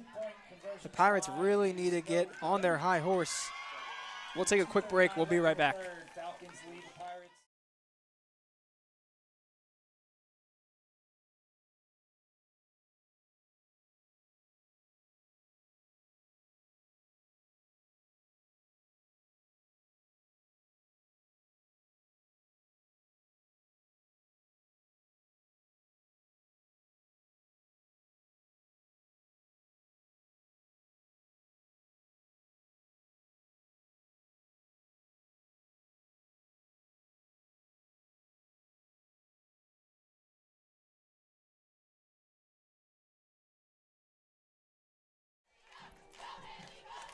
This broadcast is brought to you by RCSJ Gloucester, the premier community college of New Jersey. Become a Roadrunner today for athletic recruiting at roadrunners.com and visit rcsj.edu for academic information. And by Gray Fox Sports, premier sports photography right in your backyard. Book Michael Taylor at grayfoxsports.net or Gray Fox Sports on Instagram. And as we come back here, a touchdown catch by Lamar Carnjay and an incomplete 2-point try. This Township kicks this one away. It was muffed. It's still loose. It looks like the Pirates initially fell on top of it. And they will just recover the muffed punt or the muffed kickoff at their own 25-yard line. That could have been disaster for Cinnaminson. Already, they're down 14-0. You had the huge fumble. It immediately led to a touchdown. If Cinnaminson lost on one there, it might have been all Burlington Township the rest of the game. 1st and 10. Looks like they marked it at the 26-yard line. The Pirates really need to get on their high horse in order to get something going. And they're trying to attempt a comeback down 14-0.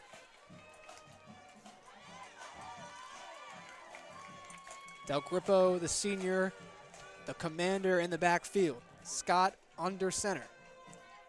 Takes the snap, pitch to the left for Del Grippo, and he's wrapped up almost immediately for a loss. First looks initially about 4. We'll see where the referees spot this one. Del Grippo tackled in the backfield for a loss of 3. They're going to say a loss of 3 on that play. It's going to be 2nd and 13. From the 23-yard line.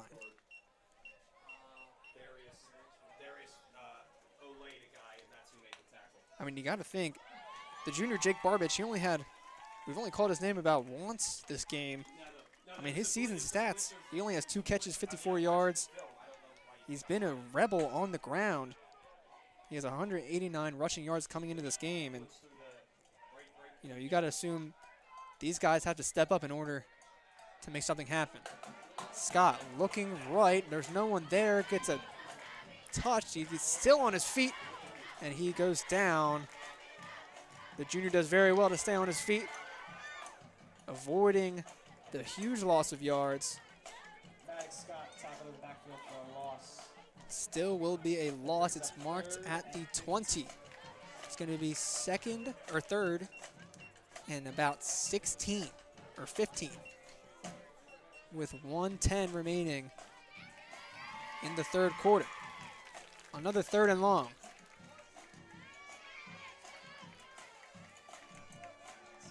Scott returning back to the huddle.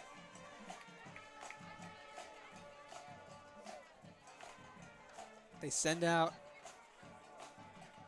looks like that's Aiden Burke is one of the receivers on the far side. They go trips left. They have Del Grippo to the left of Scott. Takes the snap, throwing it deep. It is just incomplete. Almost had that pick. It was number 23 for the Falcons who almost had that. That being London Johnson, the junior. And it's going to bring up 4th and 15. It's going to be another Burke punt for the Pirates. Burke standing at his own 5. Gerald Sackey in the backfield. Burke had a great punt on the last drive. And a high kick. It's going to go out of bounds. At about, the referees will mark it. At the midfield, it's going to be a flag. See what the referees say. Referees mark it at midfield, so that's where they'll take over. Let's see what this penalty may be.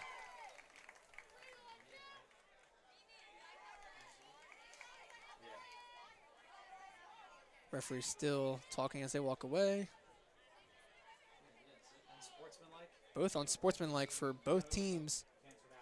They cancel out, offset. Sportsmanlike conduct on both teams. Those penalties will offset. So this ball will remain at midfield for the Falcons to take over after the 30-yard punt from Aiden Burke. And trying to put a staple on this game. It could really send this crowd home with a scoring drive. They have 25 seconds in the third. They're going to take this one potentially into the 4th. They have 2 on each side. Aiden Binns nowhere to be found in the backfield this time. Eddie McNair. He's standing right next to Bob. Tell Christian to go in. Christian, go in. He's right next to him. And they call a timeout. He's getting Cinnaminson. Their first of the half. Cinnaminson calls a timeout, their first of the half. Next on DWB, join us tomorrow, the 24th, for the annual fan vote game. Over 400 of you voted for Timber Creek at Washington Township, and we'll be there. 6 p.m. kickoff in Seoul. Tune in for Saturday as well as we close out the football regular season with a Group 1 tilt between Shalleck and Woodbury at 11 a.m. Saturday morning.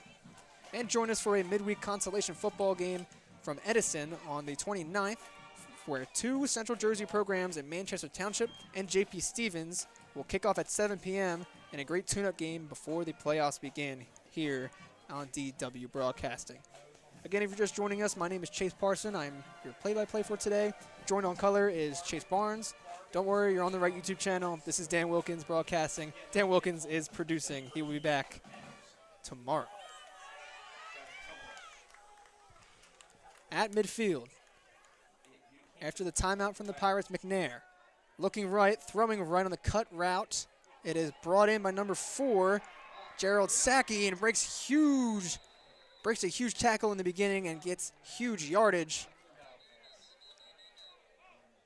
Looks like a helmet came off, and it's going to be, as the pile goes away, there's a Pirate down. It's going to be an injury timeout with 15 seconds to go in this third quarter.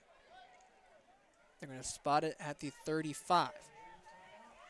So a 15-yard gain for Gerald Sackey, the freshman, who has he now has 12 touchdowns on the year.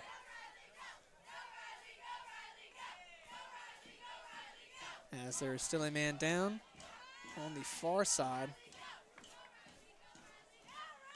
We'll take a quick break. We'll be right back.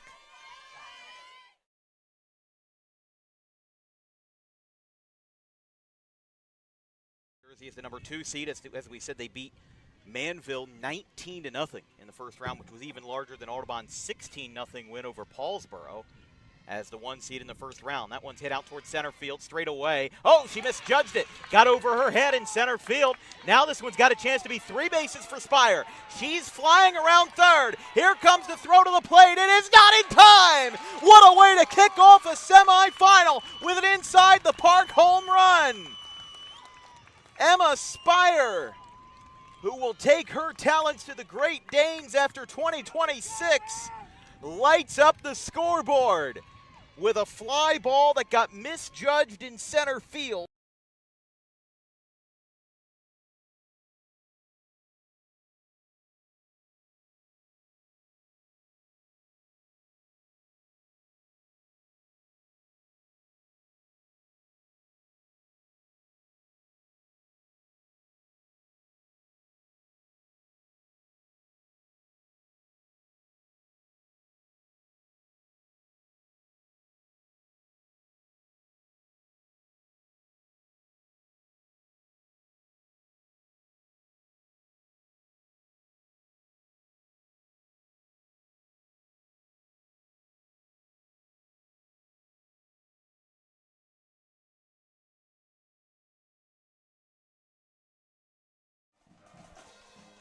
Welcome back to this third quarter with 14.9 to go as John Manitti, another key aspect for this Pirates team, had to be helped off the field after that injury timeout.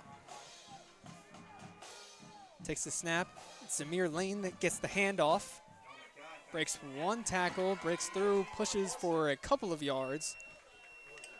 As that's going to do it for this third quarter. 14-0 Falcons as we enter the fourth quarter. Don't go away. We'll be right back.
Welcome back to this fourth quarter of Cinnaminson versus Burlington Township. Burlington Township with the ball.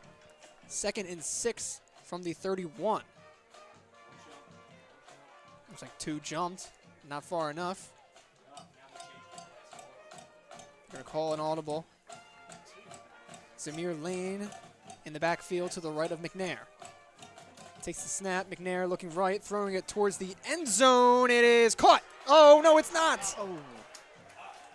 He had it, tried to haul it in, it bobbled around and just came loose at the last second. It was Gerald Sackey. That would have been huge for Township if they got a touchdown there. They might have just put Cinnaminson away if he held that one. Almost the dagger at the beginning of this fourth quarter. Only took 6 seconds off the clock, as it will now be 3rd and 6 from the 31. You know, we've seen, as of recent, Zamir Lane now in place for Aiden Binns. Now Binns comes back into the game at running back. Lined up behind McNair. To the left is Lamar Carnjay. To the right is Gerald Sackey. Handoff to Binns. He's going to get wrapped up immediately around the 30 or 31. No gain. That brings up fourth down. Watch the ball. It'll be fourth down. They're gonna, looks like they're gonna keep the offense out on the field. As McNair runs back towards the huddle. They already have 2 turnover on downs so far this game. When it was scoreless, now they're up 14-0, trying to put this ball game away.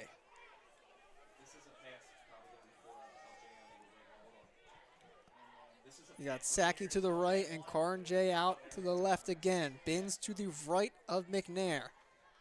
Snap, looking left, throwing up for Carnjay. Over the shoulder, he couldn't bring it in. A third turnover on downs for this Falcons offense with 11 minutes on the dot to go in this fourth quarter. Chase, what do you think needs to happen for this Pirates to gain the momentum that they need? They're not doing much wrong. I mean, you've seen they had a fumble, they do have a pick. They've run the ball really, really well. You just need some more passes downfield, get some guys open, and score this drive and get Cinnaminson right back in this game. You need to start taking more risks. We've just seen handoffs to Manitti, to Del Grippo. We've seen a few pass attempts. The one was juggled and picked off in the red zone. That was the first real Pirate chance that got turned over. And we got number 7, Jalen Westcott to the left, to the near side. You got 2 in the backfield. Scott under center. It's handed off to Del Grippo, and he's tripped up right away. Just behind the line, or almost even. It's going to be a loss of about 1. Dom Del Grippo on the carry. Loss of 1. Brings up 2nd and 11. 2nd and 11 at the 30. Where are they going to mark this one? Yeah, just about at the 30.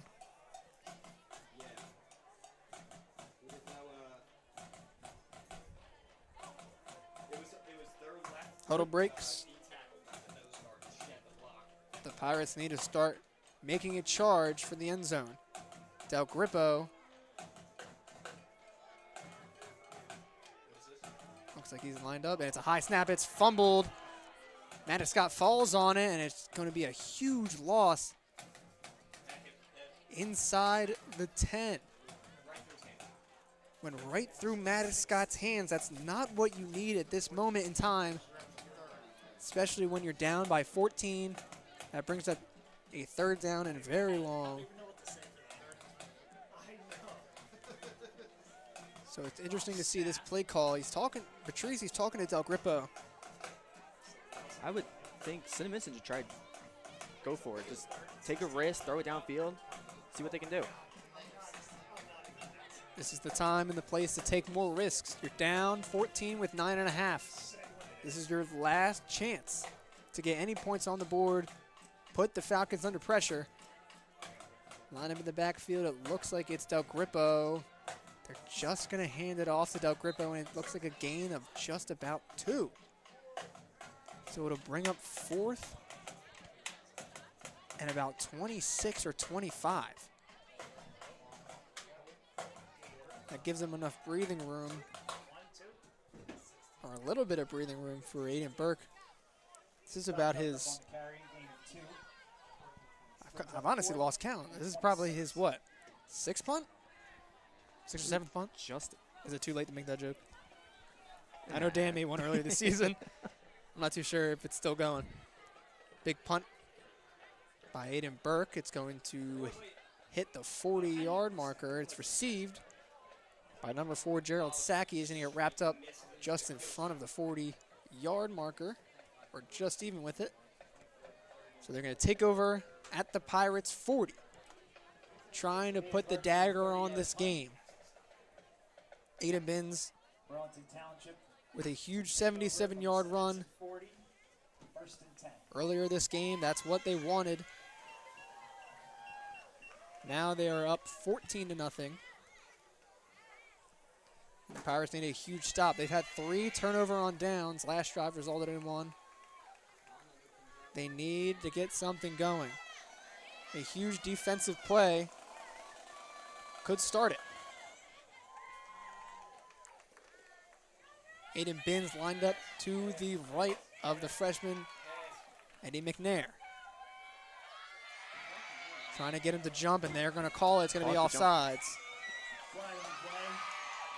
Call it the jump that time, and that is not going to be good for Cinnaminson. It's going to push them back, push Burlington Township even closer. First and 5. I mean, Eddie McNair has done very well tricking this line of the Pirates to jump off sides. That's the third time it's been called this game against the Pirates. And now that's just going to hit them even harder this late in the game, down the score that they are. Aiden Binns back to the right side of Eddie McNair. They got trips right on the near side.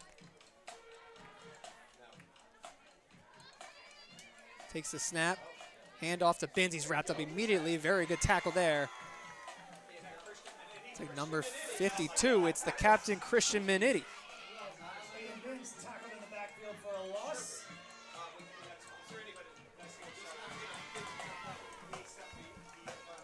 Nice play there to immediately wrap up Aiden Binns as the clock leaks under 8 minutes. It's going to bring up 2nd and 7 at the 37.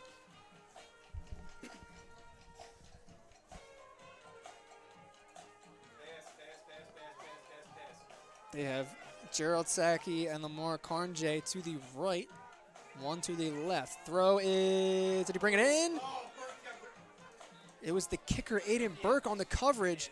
We thought he had it, but it's brought in. Did he bring that in? They ruled it Both incomplete. players had hand on there. It was just They ruled it incomplete. Carnjay just basically just ripped it out of Burke's hands. Lamar Carnjay was the target. Aiden Burke had great coverage on it, just couldn't get his hands where it needed to be. And it's going to bring up 3rd and 6.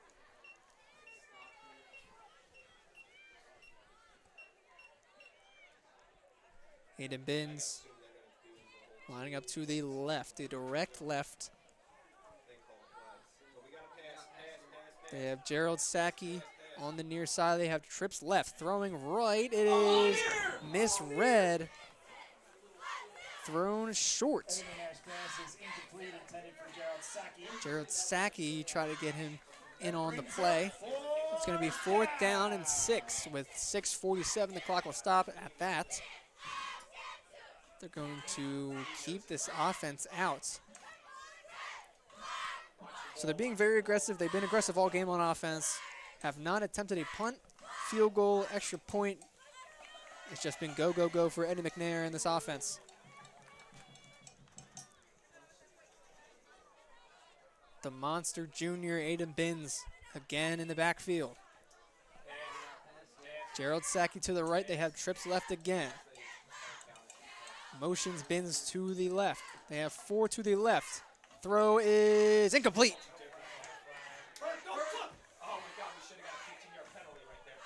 It's another turnover on downs for this Falcons offense. That's the 4th time this game it has been a turnover on downs. And Cinnaminson will take over at their own 36. Now or never is really the time to get stuff going. They got 2 timeouts. Burlington Township still has all 3. Nothing has really been going in the air for the Pirates. As it's just been all handoffs, trying to break through the rush defense of this Falcons.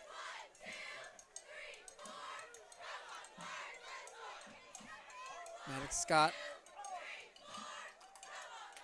looking right, throwing right. It's well short. Attempting to find Dominic Del Grippo at around the 1st down marker. Just couldn't get enough juice behind that. Couldn't make it to him. 2nd and 10 from the 35.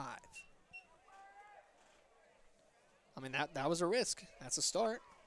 We haven't seen that too often. We've seen Del Grippo involved, but more in the run game.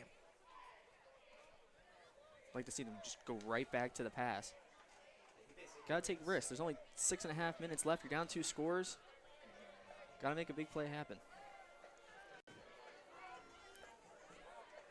Under center is Maddox Scott. Man in the backfield, play action, looking to his left. Hit as he throws. It is incomplete across the middle.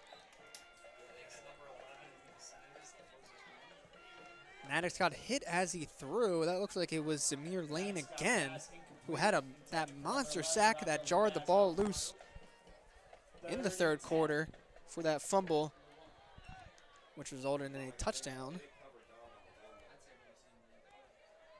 Zamir Lane has been all over Maddox Scott, putting him under pressure, making contact, which is just what you need to reserve this Pirate offense to where they are. Scoreless, and it's now 3rd and 10. Maddox Scott. He's got trips to his right. Rolling right immediately. Gets the block, throwing it up. It is incomplete.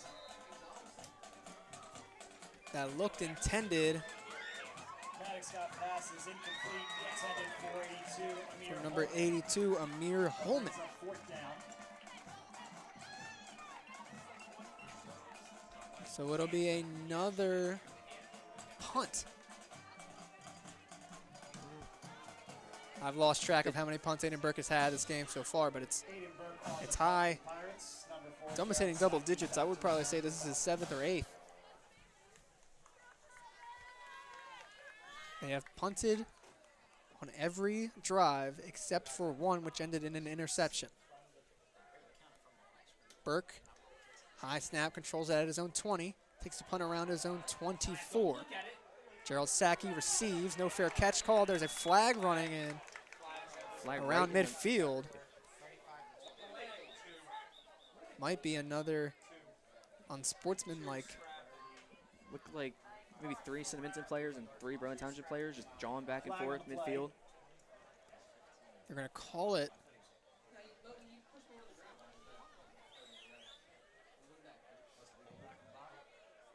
It's going to be holding.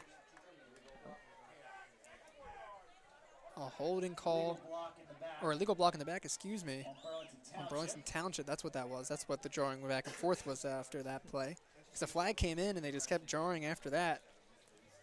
So it was an illegal block in the back. It's a 10-yard penalty. 10-yard penalty will take over. Football is placed at the 17-yard line. So now you're just thinking about conserving the clock. You got 6:14 to go, up 2 scores. I mean, you got to play some conservative football here, but don't risk too much, especially with the playoffs just around the corner. Burlington Township in first place in Group 3 Central. They have commanded that top spot at 8-0, looking to push to 9-0. Cinnaminson sits at 13.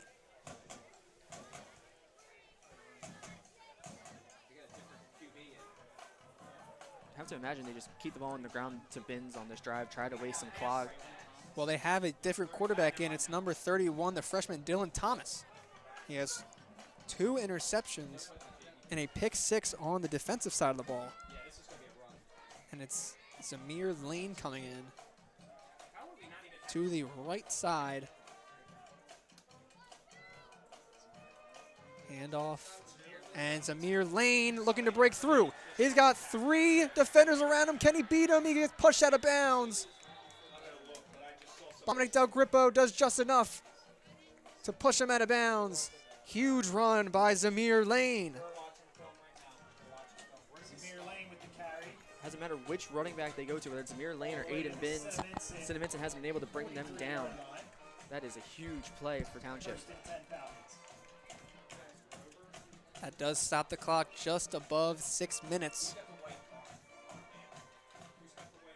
As he was pushed out of bounds around the 44, 43-yard line. 1st and 10 in Pirates territory. Zamir Lane, it looks like he's lined up to the right side again of Dylan Thomas. Thomas looking to the right under pressure. He's going to keep it himself. And he is knocked down just around the yard gain or around the line of scrimmage. Let's see where they mark this one. Looks like a gain of about 1 or 2. Dylan Thomas on the keep. Gain of 2. It's going to bring up second down and 8 from the 43. Now they're just taking their time. Township has all 3 timeouts. They can take as much time as they want with the 2-score lead.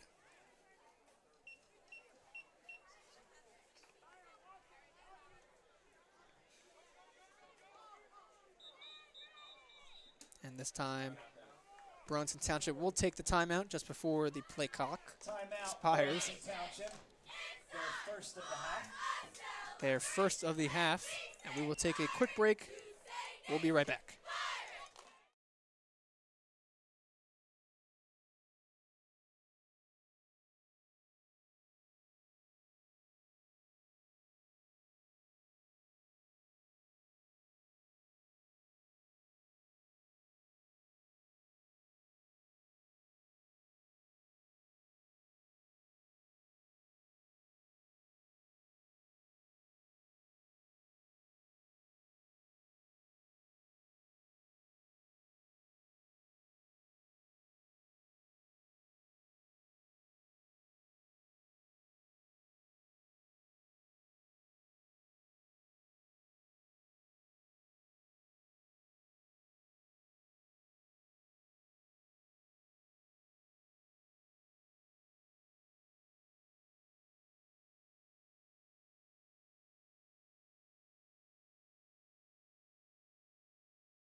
Welcome back, folks. We got about 5:09 here to go in this fourth quarter.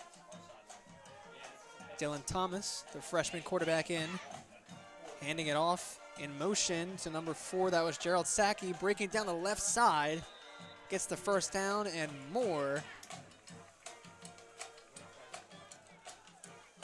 That's how you know how much the run game is working. They're now using their receiver to run the ball. Exactly. They have so many weapons on this offense. And it's going to be an injury timeout. There's another Pirate slow to get up. We will stay here. I mean, as you just said, Zamir Lane or Gerald Sackey, they got Zamir Lane as well. They haven't utilized Julian Lattimore. He was the main man against Del Rand when they played them. Haven't seen much of him tonight. Again, freshman Eddie McNair. Great game. Aiden Binns. I mean, of course, another great game. You can't really expect any less with the season he's having so far. I mean, it's just been stellar. And to be ranked number 6 in South Jersey, not at all easier with the likes of Washington Township, Winslow. It's just, you're being compared to amazing talent regionally, and to be able to hold down an undefeated season so far and hold the top spot for Central Group 3 for majority of the season just showcases the amount of skill and talent that you have in one roster. Teams are back out. Zamir Lane to the right of Dylan Thomas. You have one receiver on the far side, 2 on the near side. And play action, caught, nice move there. And he's going to be tackled around the 21-yard line in bounds. That was number 17 for the Falcons. That would be Lewis Arthur. Big for Burlington Township that he went down inbounds, so the clock's going to keep on running.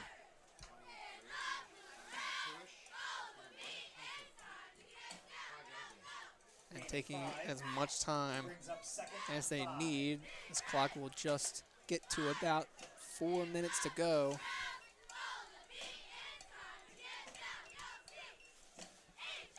Second and 5 as the clock drips below 4 minutes at the Pirates' 22. Knocking on the red zone door. Dylan Thomas with Zamir Lane again to his right. He's got 2 to the near. He's going to throw it to the near. It's caught by Gerald Sackey, who stiff arms the defender before being pushed out of bounds at about the 19 or 18-yard line. Number 4, Gerald Sackey. So that'll stop the clock being pushed out of bounds at 3:37. Ball is placed at the 18. It's going to be 3rd and 1. Gain of 4 on the play. And 1.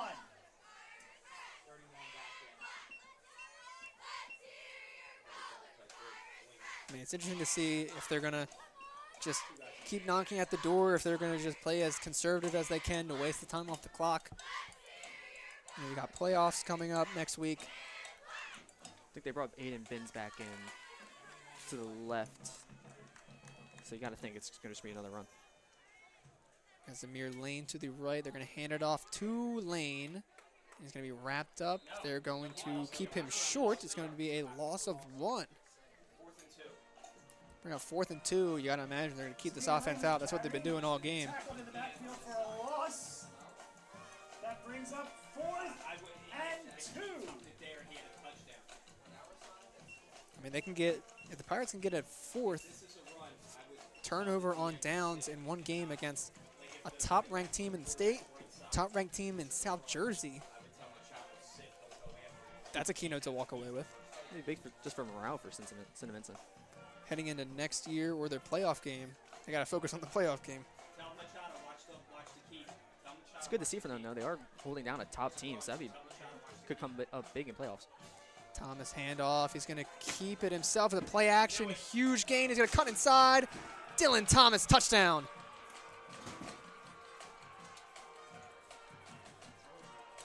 Nobody on Cinnaminson's defense really saw that fake big time play from Dylan Thomas. A play action between Zamir Lane. Played off well enough to pull the defense in on Lane, leaving a nice open run for the freshman Dylan Thomas. As they're going to pull, they're going to attempt a extra point. First time today they're going to kick the ball. The 10th attempt of the year for freshman Patrick Moore. He is 5 for 9, 55%. Kick is up and it is good. So now make that 6 for 10, 60% in his freshman year. And we will take a short break. We'll be right back.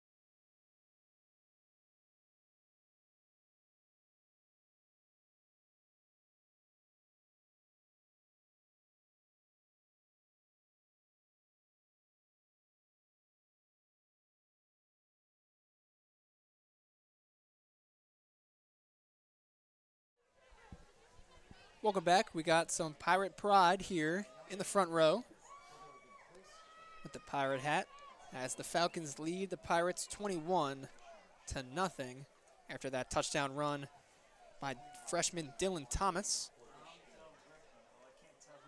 And a rare extra point attempt afterwards was made by Patrick Moore. You won't see that too often, especially heading into the playoffs this year. Kicking off again is Burlington Township. Low squabble. Picked up at about the 15. He's going to get drilled up.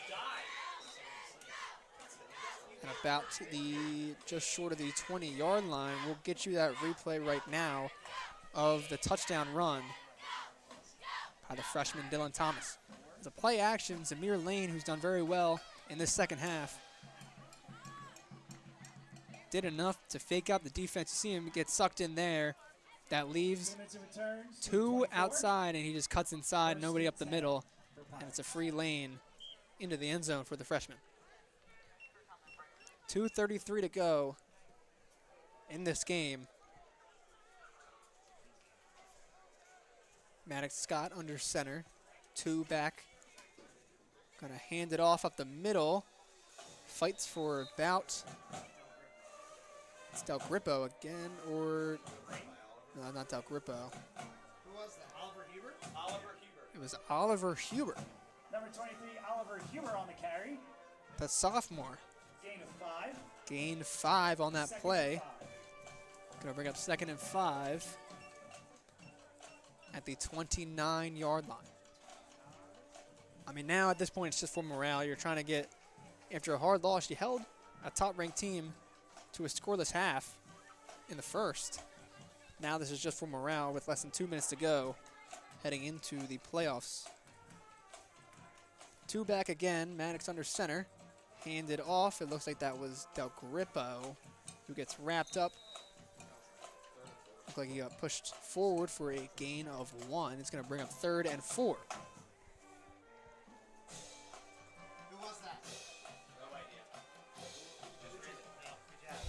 Del Grippo. Looked like it was Dominic Del Grippo. Dom Del Grippo on the carry, gain of 2. Brings up 3rd and 3 for the Third, looks like it was a gain of 2. 3rd and 3 with 1:10 on the clock. Got 2 lined up in the backfield again. Maddox Scott under center. Handoff, that time it's Del Grippo. He's wrapped up immediately for a loss of 2. So heading into the postseason, Burlington Township on top, 9-0. Cedar Creek 2. Homedale in 3rd, and Somerville 4th. 5-8 is Seneca. 6 is Pleasantville. 7th is Hopewell Valley, and 8 is Neptune. 9-12 is Mainland. Number 9 is Mainland. 10 is Ewing. 11 is Matawan. 12 is Delsey, and number 13 is where Cinnaminson sits. So that is who is ranked above Cinnaminson. That is the margin between these two teams. It's going to be another punt for Aiden Burke with 10 seconds to go. This one is going to be recovered at the 43 with 3 seconds to go. A 21-point lead for the Falcons after a hard-fought, scrappy, defensive first half. Kept them at 0 points for each team, and the Falcons opened the floodgates after a huge run by Aiden Binns, 77-yard touchdown. That's what really broke it open. Converted the 2-point, gave him an 8-0 lead, and then another touchdown. Failed the 2-point conversion that time, and then just recently on the last drive, a rushing touchdown from the freshman Dylan Thomas. Victory formation takes the knee. That'll do it. 21-0 Burlington Township against Cinnaminson. Final score, Burlington Township 21, Cinnaminson I mean, 0. we were in for a treat in the second half. Held to a scoreless first half from both sides. Broke open after, again, Aiden Binns with that 77-yard rushing touchdown. And now both these teams heading into the playoffs. Burlington Township, top of the table. They will play the 16th seed, which will wrap up this weekend. I didn't see the camera flipped over there, Dan. But again, both these teams heading into the playoffs. The last regular season game for both these teams. Chase, what do you think went wrong, and what do you think went well for both sides? Well, Cinnaminson just couldn't stop the run at all. It didn't matter if it was Binns, Lane, Thomas on the last drive there, getting in for the touchdown. But if you want to give Cinnaminson a morale win, they did hold a really good Burlington Township team that's undefeated to a scoreless first half. So that's pretty good. Obviously, the second half wasn't as good. And then for Burlington Township, obviously the run game, I mean, that was the story for both teams. The run game was really good. Aiden Binns getting in a touchdown, 77-yard touchdown there. It was big for Burlington Township, and they picked up another big win. I mean, again, that's their 9th win of the year. Heading into the postseason, 9-0. Cinnaminson heading into their playoff game next week at 4-5. Mario Patrizi and squad head into the postseason. They wrap up the regular season on a losing record, but again, a morale win that you could take away from this game, as Barnes said. They held this Burlington Township team, a top-ranked team in New Jersey, let alone South Jersey. They're number 6 in South Jersey, to a scoreless first half. That is something that is really important. They will underline this going into the postseason and heading into their practices. You know, they forced the pressure from this Falcons offense, turned over the ball 4 times. There was an interception, and then, or 5 times. There was 4 turnover on downs, and then there was an interception early by Jalen Westcott. That really had this team going, but they just couldn't spark anything on offense. Maddox Scott really just handed the ball off to Del Grippo. Del Grippo couldn't really get anything going. Tried Maniti. Maniti couldn't get anything going. And then all of a sudden you give Burlington Township that much time to really get the scores up, and they ran it up. It's 21-0 Burlington Township. Chase, you want to wrap anything up? Yeah, it just seemed like maybe if Cinnaminson were able to get 1 or 2 more stops. I mean, the offense couldn't get anything going. Del Grippo, he did have a really good game, but it was more so there's just maybe 2-3 yard gains at a time, getting the short run. They really never broke away for the big gain like Township did. So yeah, I think Cinnaminson overall, their defense played really well. Offense, it was all right. Very well said. Join us tomorrow for the fan vote game. 400 votes over that amount for Timber Creek versus Washington Township. Kickoff tomorrow at Washington Township High School at 6 p.m. From our entire crew, our social media coordinator, Haley Mejia, our graphics crew, Gavin Vanrell, Caleb Lane, and Carson Russo, our producer, Dan Wilkins, my color commentator, Chase Barnes, who did an amazing job. I'm Chase Parson. Thank you for joining us, and we'll see you tomorrow. Have a good night, folks.